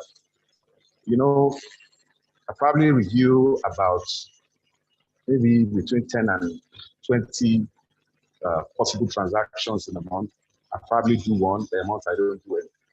And that's because the majority of them don't have their I's dotted and their T's crossed, right? And like I said in the initial panel of discussion, is that there has to be a synergy, right? It's easy for the operators to say, no finance, no finance, no finance. I was talking to somebody outside after we finished, and I said to the person, there is finance. Finance exists. It's just not going this way because there are gaps, right? And the bankability of projects, which I'm talking about. And I'll give you an example. You may approach one bank who they're willing to do a mini-grid finance, provide you some level of capital. You're expecting proceeds by way of the grants. You've done your financial analysis. And this is a true life experience where you then realize that the deployment is across a rural area, right? Then you start to have doubts about whether you can truly bring those cash flows out. Okay. And then what we do is we then try to sensitize it, use a discounting factor. We do all this analysis and say, you know what, it's not worth it for that, and then you push it back, right? But one thing I keep telling people to do is that think out of the box. How else can you structure this to still make it happen? I'm not saying in all transactions you can do that way, but in some cases, just like I mentioned in the first one, you're having things like credit guarantees, all of those kind of companies, like EBNR, that's focused on the small and medium scale. There's also the African guarantee fund as well, right? And for the bigger players, there's infra credit. I know some level of, solar transactions that infra credit have supported. These are thinking out of the box. And what are they doing? They basically just wrap it by putting their guarantee on it so that investors can come in and put the money. So just to summarize it is, yes, the problems are there.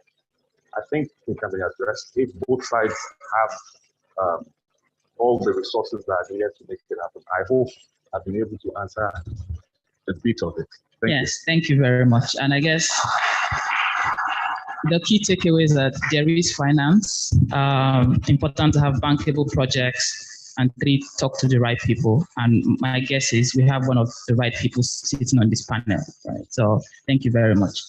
Back to you, Chibueze. I mean, the whole ethos of what we're discussing here is around collaborations, partnerships, right? Talk to me about how you think, what does that mean to you in the sense of what kind of partnerships are you looking for? I think you already gave REA due credit for the catalytic role they've played in the space. But going forward, if we bring it down a notch from an operational standpoint, what kind of partnerships or collaborations would you be looking for?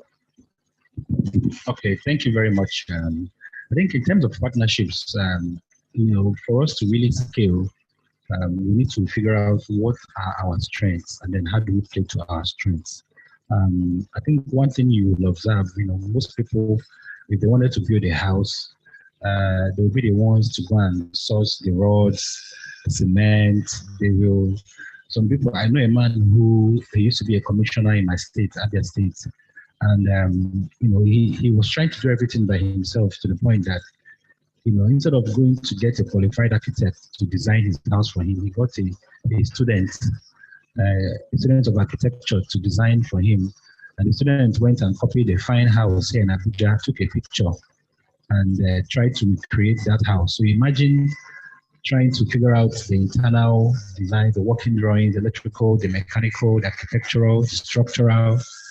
And to cut the long story short, in the middle of the living room of the man's house, there's a pillar that stands there.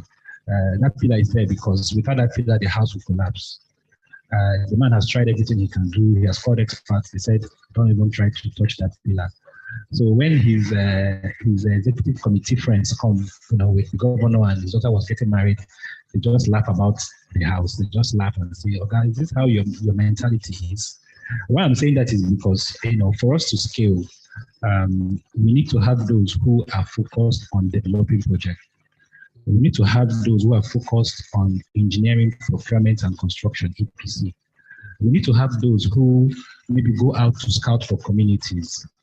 We need to have those who maybe their strength is working with original equipment manufacturers, OEMs, to provide value to developers.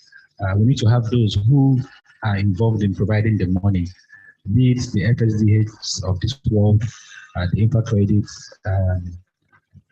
those who provide debt capital at the core, or be it those who provide equity, the investors who have invested in companies like Arnergy to help to scale.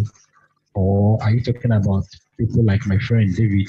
David, I don't know if he's still in the room, or he has gone to bring more money for us, who provide, subsidy money or grants. We try to use the word grants more these days, to just, cushion the high cost of providing fresh electricity infrastructure, where you're talking about the solar panels for generating the power, the batteries for storing the power that you generate, the inverters for doing all the magic in between, and even the backup generators, as well as the distribution poles, the wires, the cables, and the meters.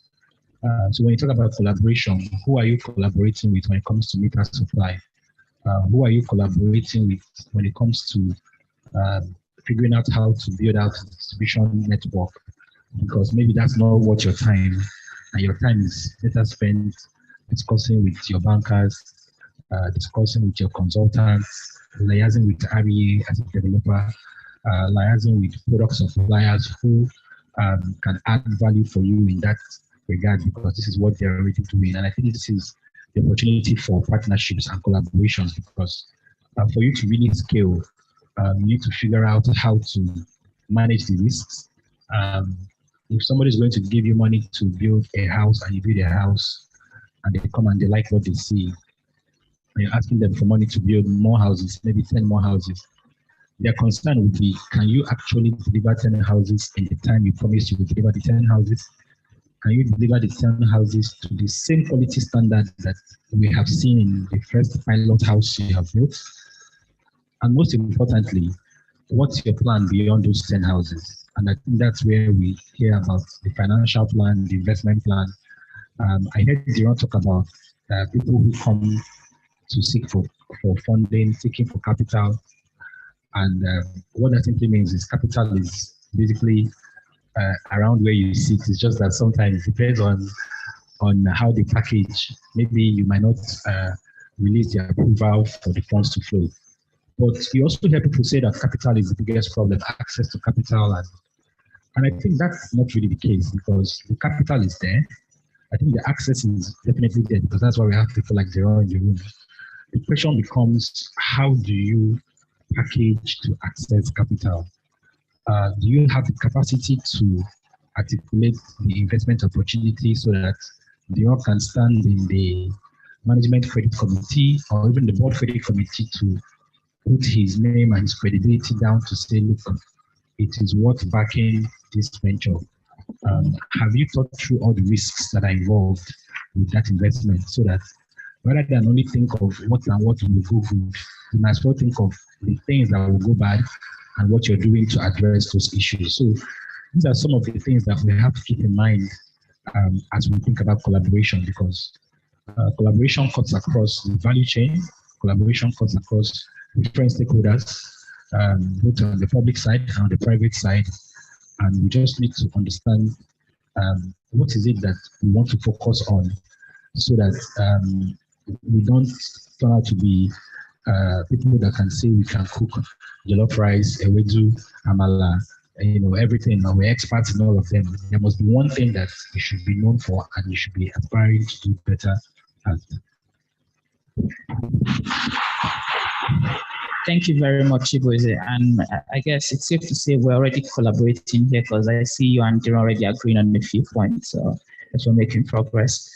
Back to you, Abigail. Even though Chibueze had dealt extensively on the topic of collaboration, but I think it's important to get insights from more than one vantage point, right? So if you could talk to us briefly as well on how you guys have either benefited from collaboration from GV standpoint or how you see partnerships and collaborative opportunities going forward. All right. To add to what Chibueze has said, within the mini-grid space, collaboration is what has brought us this far. We've had where we've encountered different issues and no one is a know-it-all. Even internally, I mean, most persons started out as the CEO, they had the dream and they had other people drive that dream with them. So internally, collaboration is key. And even externally, when it comes to having to deal with OEMs, collaboration is key.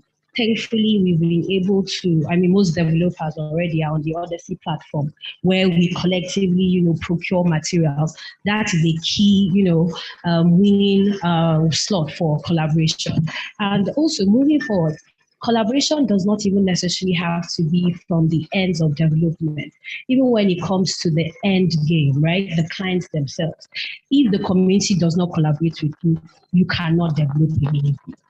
So these are some of the things that as GB we've experienced over the years, and this has been one of what we call the winning points, because you have yourself going to different parts of Nigeria that you know no one and you've heard of social and security challenges, but because you've been able to collaborate extensively, they now become wins and big gains for you as an organization. So not to repeat what he said, all developers definitely would agree that there are a lot of ways we can collaborate, even from the financial point of view with financiers, because every day you are trying to prove and reprove your concepts. So these are some of the things that you have to do to ensure you are able to access the finance that Dion has spoken about. And also when it even also comes to government agencies, REA has been able to tell us they've celebrated over 100 mini-grids. It's as a result of collaborations with the developers. And also when it comes to regulatory agencies like NERC, we've seen how they've listened to us, and eventually we're having discussions around the increment of the generation cap for mini grids. So these are some of the results collaboration has been able to bring to the table. And we hope that this is not just where it stops. We hope that it grows, further than this, and we're able to achieve a lot of wins as time goes on. Thank you. Thank you very much, Abigail. That's quite insightful. So Damilola, I come from a finance background where we are taught to use fancy big words to describe very simple problems, right? So here we've used bankability, viability, all of that. The reality is the crux of the problem is the ability to pay off the ultimate end consumer, which is the farmers, the fishermen, the market women who benefit from this power, right? Talk us through where things stand today. Again, you're on the ground, right? You've seen the evolution. Is it promising, given within the context of productive use of energy, which is supposed to help drive demand, but also put money in their pockets to be able to pay for the power being consumed? Is it, sorry? So essentially, the way we think about PU is driving demand for power, but also putting money in the pockets of the ultimate end consumer because they use it for productive purposes, and then they are able to then use that income to pay for the power being generated. So what I'm trying to get to is there, are we seeing a lot of progress? Because initially there was a challenge with ability to pay. Then all of a sudden, everyone started talking about PUE as a potential solution to that. Are we on track to executing that to solve the problem of ability to pay? Yeah, thank you so much. So with PUE, I'll first say again, thanks to REA, there are some available grants with REA that actually helps and to fast track procurement of the productive equipment. And with that kind of facility from REA and some other organizations, then it is easier for developers to actually deploy productive use equipment to these mini grid sites and also spread the repayment for this equipment over a long period of time, or be able to collect revenues in bits and pieces, because at the end of the day, we still want to collect these grants and finance our projects.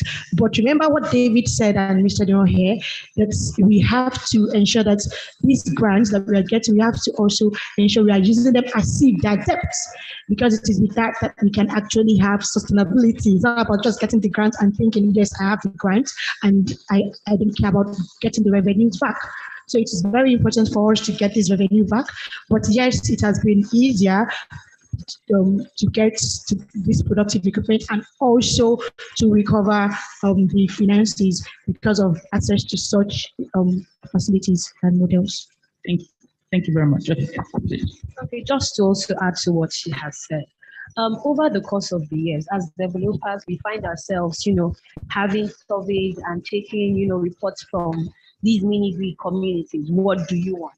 But over the years, we found that partners, also in the light of collaboration, like RMI, have spearheaded piloting certain PUEs that these communities never knew they needed. So you have cases of where someone never knew that, okay, the particular rice processing machine he has, there is a better one, or a modern brand that can do better, less paddy. You can have more output and also less wastage, right? You also have communities that never knew that they could have electric two-wheelers, people that never knew that they could have things like cassava processing and oil processing equipment. So when you see yourself as a developer having to help in that collaboration, it is also a win for you. Most people see it as, oh, you are a developer. In the long run, it's more money in your pocket. But then if these people cannot afford electricity, it's no money in your pocket. So I think our job as developers also adds to helping to stem this collaboration with technical partners and companies that can help us in running pilots and helping us understand what these communities need that we never knew they would need and providing it for them. Thank you. Thank you very much. Appreciate it. So I think we're starting to wrap up now. So I guess, in terms of your closing remarks, right? If we think about from here on out, some sort of outlook, how do you foresee collaborations between the banks, financing partners, and mini grid developers going forward? I think you had mentioned something about a knowledge gap. So do you expect to see a lot more conversations, stakeholder engagement such as this first, and then hopefully we start to see a lot more traction in terms of engagement, financing, etc. How do you think about it from your standpoint? Thank you, James. So I think you've actually said it, right? It's about engagement. Having the forum, the opportunity such as this to make a case on behalf of the banks as well, I think will go a long way. I would think that for a bank such as ours, sometime next year, should have something like, a forum such as this. We've come into the renewable energy space trying to understand it gradually. We've basically done a lot around the power, the the other conventional power sources in terms of whether you're doing corporate finance or you're doing project finance. So renewable energy is something we're going in gradually with companies such as Arnergy and some companies that we're talking to as well. And I'm grateful for this opportunity, to meet some of the mini-grid operators, and then keep the conversation going, because that's the only way we're able to say, point out what the issues are upfront, so you know where you are. I'm sure a lot of people don't know FSTH. We're a merchant bank. We've been around for about 31 years, but being a merchant bank for about 11 years. 31 years, but we used to be a discount house back when the license for discount house were there.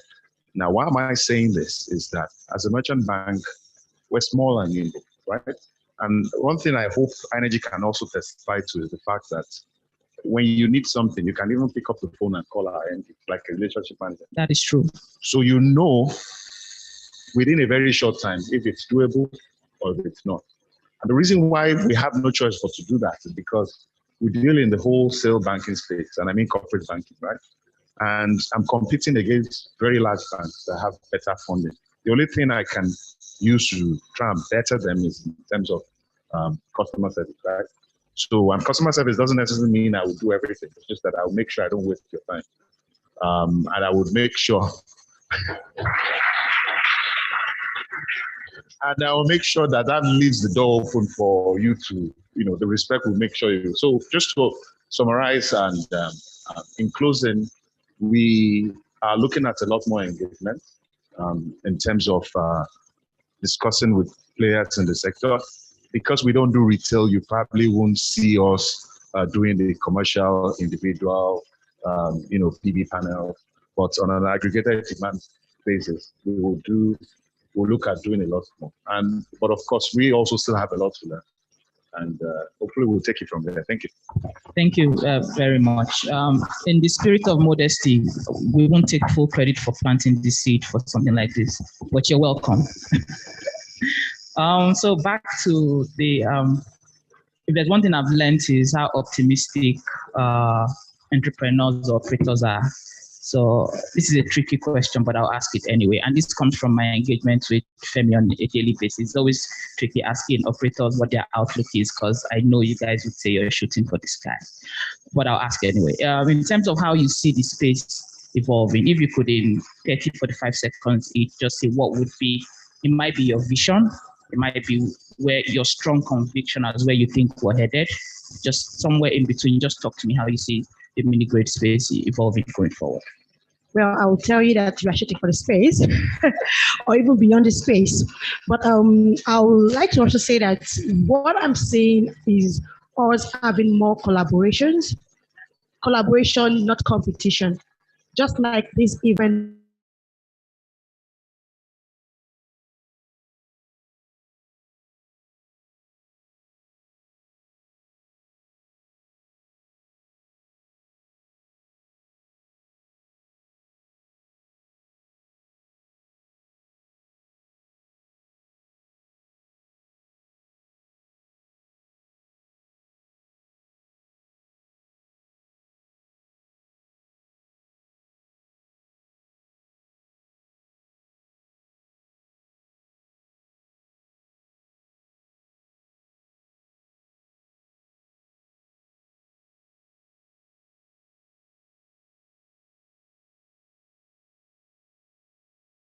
are actually out there. But because we're not aggregating them yet, we are not able to tap them easily. So I can see us collaborating and coming together to actually tap those billions of dollars that are out there for the RE space. Thank you very much. Abigail? So when it comes to seeing ourselves in the next 30 years or whatever number we tend to peg on it, I would think it's for us, it's more of export of our services, right?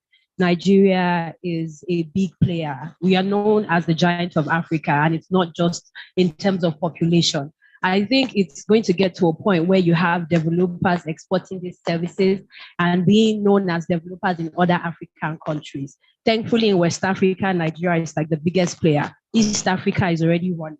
right? So I want to believe it's also almost all developers' dreams to see themselves exporting, their intellect and their service and experience over the course of years. And thankfully, it's obviously going to be a shorter learning curve, right? Because we took our time learning in our country. So obviously, it's going to take, a shorter time to deploy these services and more wins for us as organizations within the renewable energy space. Thank you very much. All right, so I think the future is really bright. We know for sure that if anything, Nigerians can lead in certain things in the world today. Think of music in particular. A lot of Nigerian youth are really making us proud. Sports as well, entertainment. A lot of Nollywood movies are hitting Netflix and topping the charts these days. But why I'm saying that is because when it comes to collaborations, I think we are really seeing a change. The change is the fact that it is actually high time that we consume what we produce, which means that companies like Arnergy, who are currently looking at supplying systems like the one that is outside to developers, will get as much support so that what they are currently doing in country can be expanded. Companies like Oxano Solar, who recently announced the launch of their 100 megawatt solar assembly plant in Lagos, can also be further supported to expand their operations. Other companies can take a cue from there and see that if one company was to supply panels to all the homes and businesses in Nigeria, it wouldn't be enough, right? There's still room for more players to provide that value. And I think that just speaks to the fact that in Nigeria today, we all know how much is paying all of us when dollar is hitting 1,000 naira per dollar. We are mostly importing, almost everything is dollar based. But imagine a case where the tide turns and we look inwards and we start producing what we consume. And I think that would definitely make our own economy stronger. A lot of the musicians today, for example, Wizkid said that if he's doing concert in Lagos, it can be free, right? Because he's making so much money abroad in dollar terms, doesn't need to charge Lagosians or hosting a concert for them. But however, his own pilot phase, if you think of what he's doing as an enterprise, started in Lagos, right? Where his first concerts were probably in Lagos, but today he has gone global, and today he doesn't need money from Lagos. We're looking at a future where companies like Arnergy, like Oxano, like C Solar can scale in different parts of the value chain, be it electric vehicles, be it manufacturing solar panels, be it locally assembling the likes of produce that Arnergy is producing today, be it in terms of capacity building the capacity that we need to close the skills gap so that people in oil and gas can safely transition from a business that we know today is not involved in clean energy to what we know is tomorrow, which is the clean energy that we're talking about, which is the future. If you step out of the hall, maybe you will still see the sort of hazy environment that most of us saw this afternoon, which really speaks to climate change. And climate change is here, climate change is now. So all of us have to work together to collaborate to see how we can actually make sure that Nigeria becomes a better country, not just for us, but also for our children and the children to come. Thank you very much. I love when people make my job easier. So thank you for all the nice things you said about Arnergy. But just to shamelessly jump on that, we're quite excited about the mini-grid space and working to partner and collaborate. Thanks to the panelists once again. A round of applause for our esteemed panelists and the insightful discussion.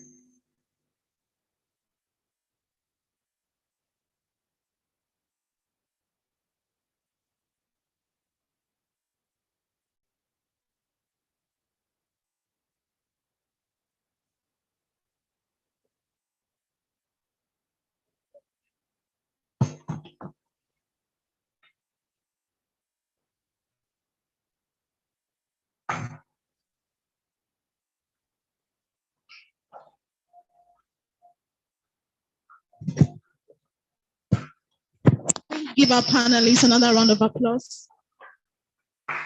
Thank you very much, moderator. Thank you very much, esteemed panelists, for doing justice to that panel discussion. Really, collaboration can never be overemphasized. It is key for us all to collaborate. We have every resources we need present here in the house. Take advantage of the networking session. Meet yourselves, exchange your cards. There are lots of opportunities out there for us to collaborate. For Arnergy, we are very, very open to collaborate with you. I drive the mini-grid business in Arnergy. My name is Princess Akachuku. I'm resident here in Abuja. We can also meet at the end of this segment. Let's talk about how we can help you, how we can help your mini-grid project, how we can also link you up with most of our financial institutions. Mr. David Arinze has touched a lot of questions that you have in your heart about financing. He left, he needed to catch up with something. I'm sure you had questions for him. Please, every question you have for Mr. David Arinze, kindly forward to me via email. I'll get back to you on answers. And then if you also want to access funding opportunities from Diamond Initiative, forward your questions via email to me, princess.akachuku@arnergy.com, and you'll get every solution you need. Thank you very much. We'll be wrapping up shortly. We just have one last presentation. After that, we'll head on to the networking segments, and then, of course, lunch. You have to eat. Right. We have okay. So the next and the last presentation is tagged Renewable Energy Innovations, Charting a Bright Future. Our next speaker is a renowned expert in the renewable energy sector. From his wealth of experience, he will delve into integration of cutting-edge technologies within mini-grids and innovative advancements in deploying renewable energy technologies. He would enlighten us on how these innovations are transforming the energy landscape in Nigeria, ensuring reliable access to electricity in off-grid and underserved area. Please join me with a round of applause. We look a bit tired. The house is a bit cold. What's happening? Okay. No, I mean cold in your disposition. Should they reduce the AC? Okay, I'll get them to do that. So sorry about that. Please put your hands together as I call onto the podium the Chief Financial Officer of Arnergy Solar Limited, the money man, Mr. James Fabola. Please put your hands together for him. Thank you. Thank you very much, Princess. Given what she said, and I'll not want to bore you guys even more, I think the thinking behind the initial agenda was for this to come before the panel, and I think we moved it around. So I will just run through this. The plan is not to take you through it, as a lot of what you see here is what has been discussed. I think we will all be better served networking and getting to meet each other than listening to me spend too much time on it. So we can quickly run through this. Next slide. Again, we've touched on this in various, yes, let's say, we've touched on this in various ways in terms of recent events. And I highlighted 5 key events that we think the net impact is positive, some absolutely positive, some negative for different reasons. So one is the World Bank intervention. We can all agree the ecosystem would benefit from a lot more grant funding targeted at catalyzing other forms of financing and helping mini-grid developers develop projects. So that's positive. The recent policy by the new administration where the president assented the electricity bill, we can all agree that's a huge positive. And then diesel prices, at the risk of this sounding a bit insensitive, given that it's impacting the average Nigerian, but from a renewable energy mini-grid standpoint, right, it's further strengthening the value proposition for solar. And then the not so positive is the impact of FX. Again, between 50 to 65% of our components are imported, right? So again, if you have to source for dollars at the current prices, you're obviously feeling the pinch. The other element is when you benchmark against MITO, which today there were conversations a few months ago that MITO would have to be increased in line with the devaluation of the Naira. That hasn't happened, right? So yeah. Again, this is usually a tricky slide, and I don't want us to get into any sort of analysis paralysis, right? Different stakeholders have how they compute their LCOE. But I think what we can all agree on today is solar is cheaper than petrol post the removal of fuel subsidy and definitely diesel. Next, price. This is a snapshot of a few macroeconomic indicators. The number of people without access to electricity, diesel prices, petrol prices, the population indicating still a massive market. Next slide. We thought it made sense to highlight some of the challenges in the sector, either to some of this we've touched on, right? Before now, the macro was quite difficult. The value proposition for solar wasn't as strong. Track record, the reality is there are a few players in the space who hadn't delivered on projects for various reasons. But luckily for you guys, we showcase many good developers that have a track record of delivering projects. And then business model, again, we touched on it. The unit economics up until recently wasn't that attractive, given the ability to pay off the end consumer who are mostly in rural suburban areas. And then, okay, yeah, that's fine. Mini-grid success stories. Again, we're excited to show some of the recent projects that have been launched. We think the mini-grid sector hasn't had great PR for quite some time. I'm happy that that is changing. So you can see the recent 10 megawatt project that was commissioned in Kano, the NSIA. House recently doubled its capacity in Nigeria. We're rolling out 12 mini-grids across the country. Next slide. C-Solar, we heard the C-Solar CEO. Again, we're excited to showcase projects that have gone from ideation to completion. And then even Haven Hill is another player that has also been able to deliver on projects. So the more we have people proving the concept, delivering projects, the more it strengthens the ecosystem and makes a case for other parties to come to the table, sort of financiers. Next slide. What are some of the drivers of the recent success stories we're seeing? Again, macro, at risk of sounding like a broken record. Solar is now cheaper than diesel and petrol. Track record, we're seeing a lot more players delivering on projects. Execution is no longer an issue. I know it's a potentially contentious topic to discuss, but we are all familiar with various players who, for some reasons, were unable to deliver on projects. We're seeing that we're moving in the right direction. The business model innovation is driving down costs, and the introduction of PUE is also strengthening the value proposition. Regulatory, a lot of the regulatory decisions today have been positive. The Electricity Act, right? We think that's quite key. We will see a lot more of that. We think some of the appointments in various relevant parastatals are people who are business oriented and forward thinking. So we're quite excited about the regulatory direction we're headed.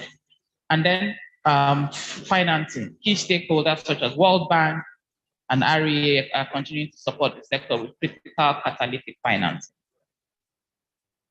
What is Arnergy's value proposition in all of this?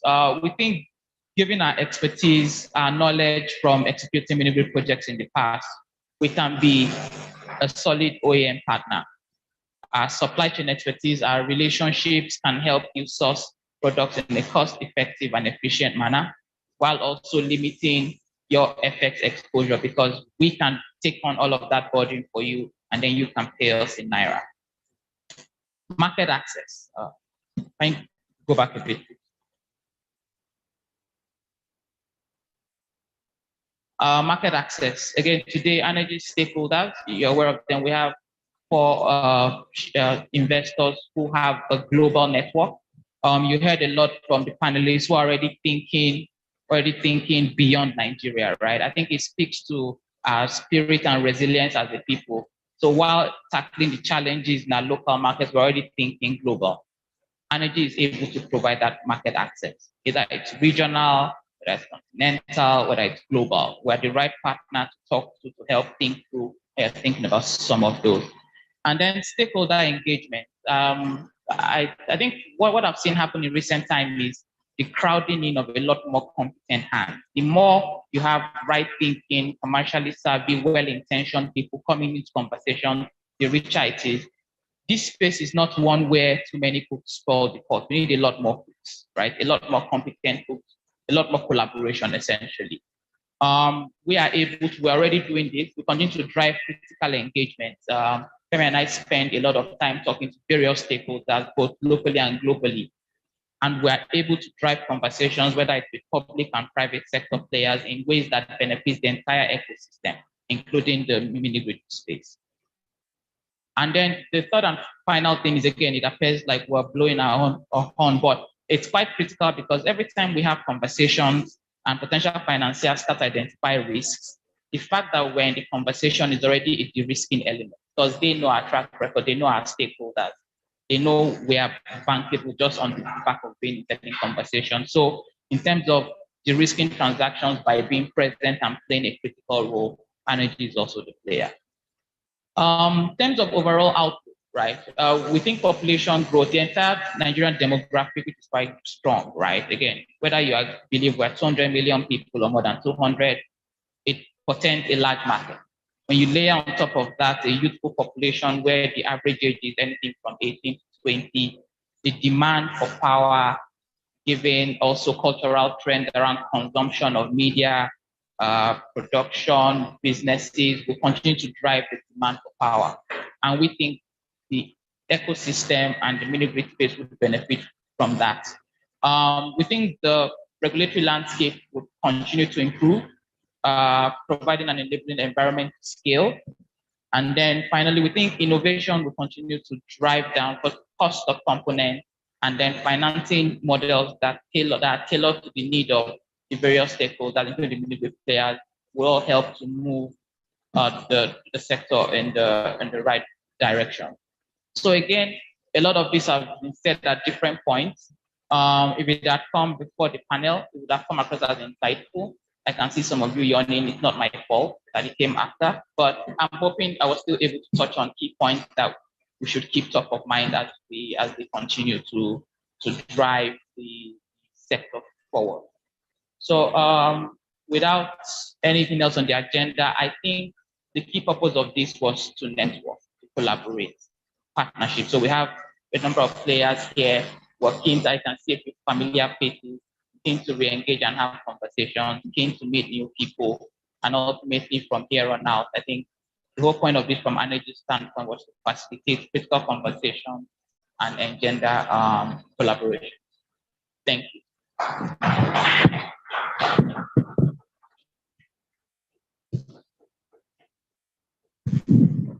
Closing remarks?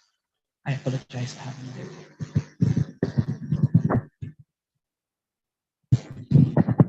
All right, thank you very much, James, for that beautiful presentation. I think it will be good for us to put our hands together again for him. Thank you very much, everyone, for staying with us this far. We are gradually coming to the end of the program, but just shortly before we shut down, I would just like to make a quick announcement for people that are in the room and you're willing to join Arnergy to become one of our installers. I have Olutola Bamidele. He's just right outside there. You can see him. He's the sales operations manager for Arnergy. He's in the room now. Just wave to everyone. That's Olutola. You can see him after this program to register as an installer with Arnergy and also get your trainings done.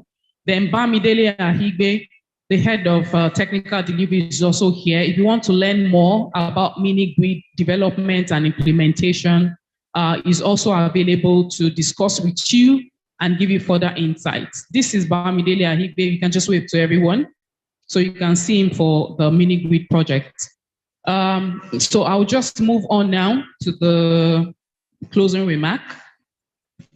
On behalf of the management of Arnergy, I would like to say a big thank you to everyone seated in the room for making out time to join us. We truly appreciate this. And again, we've spoken a whole lot around collaboration, partnership.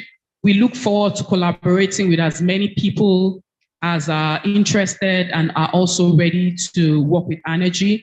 to also spread the news around renewable energy and to make the access possible for everyone to have clean and reliable energy installed for productive use. We are very excited to host you to lunch right after now. The meal ticket, the meal ticket to go around in a minute. So please, while that is going on, feel free to network, share your contacts, discuss business opportunity with your neighbor, and together, let's win in the solar market. Thank you, everyone. We truly appreciate. Enjoy the rest of your evening. Please don't go away in a hurry, please.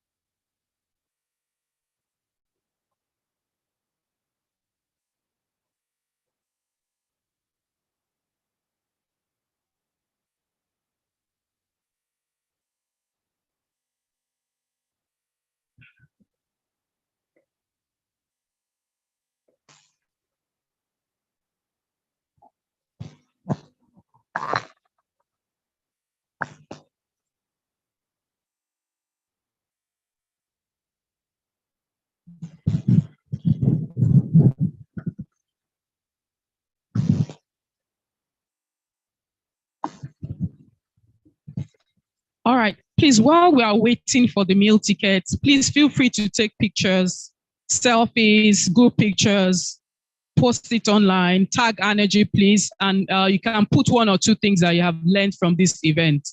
We'll really appreciate it. Please post the pictures and tag Arnergy on your social media handles. Thank you.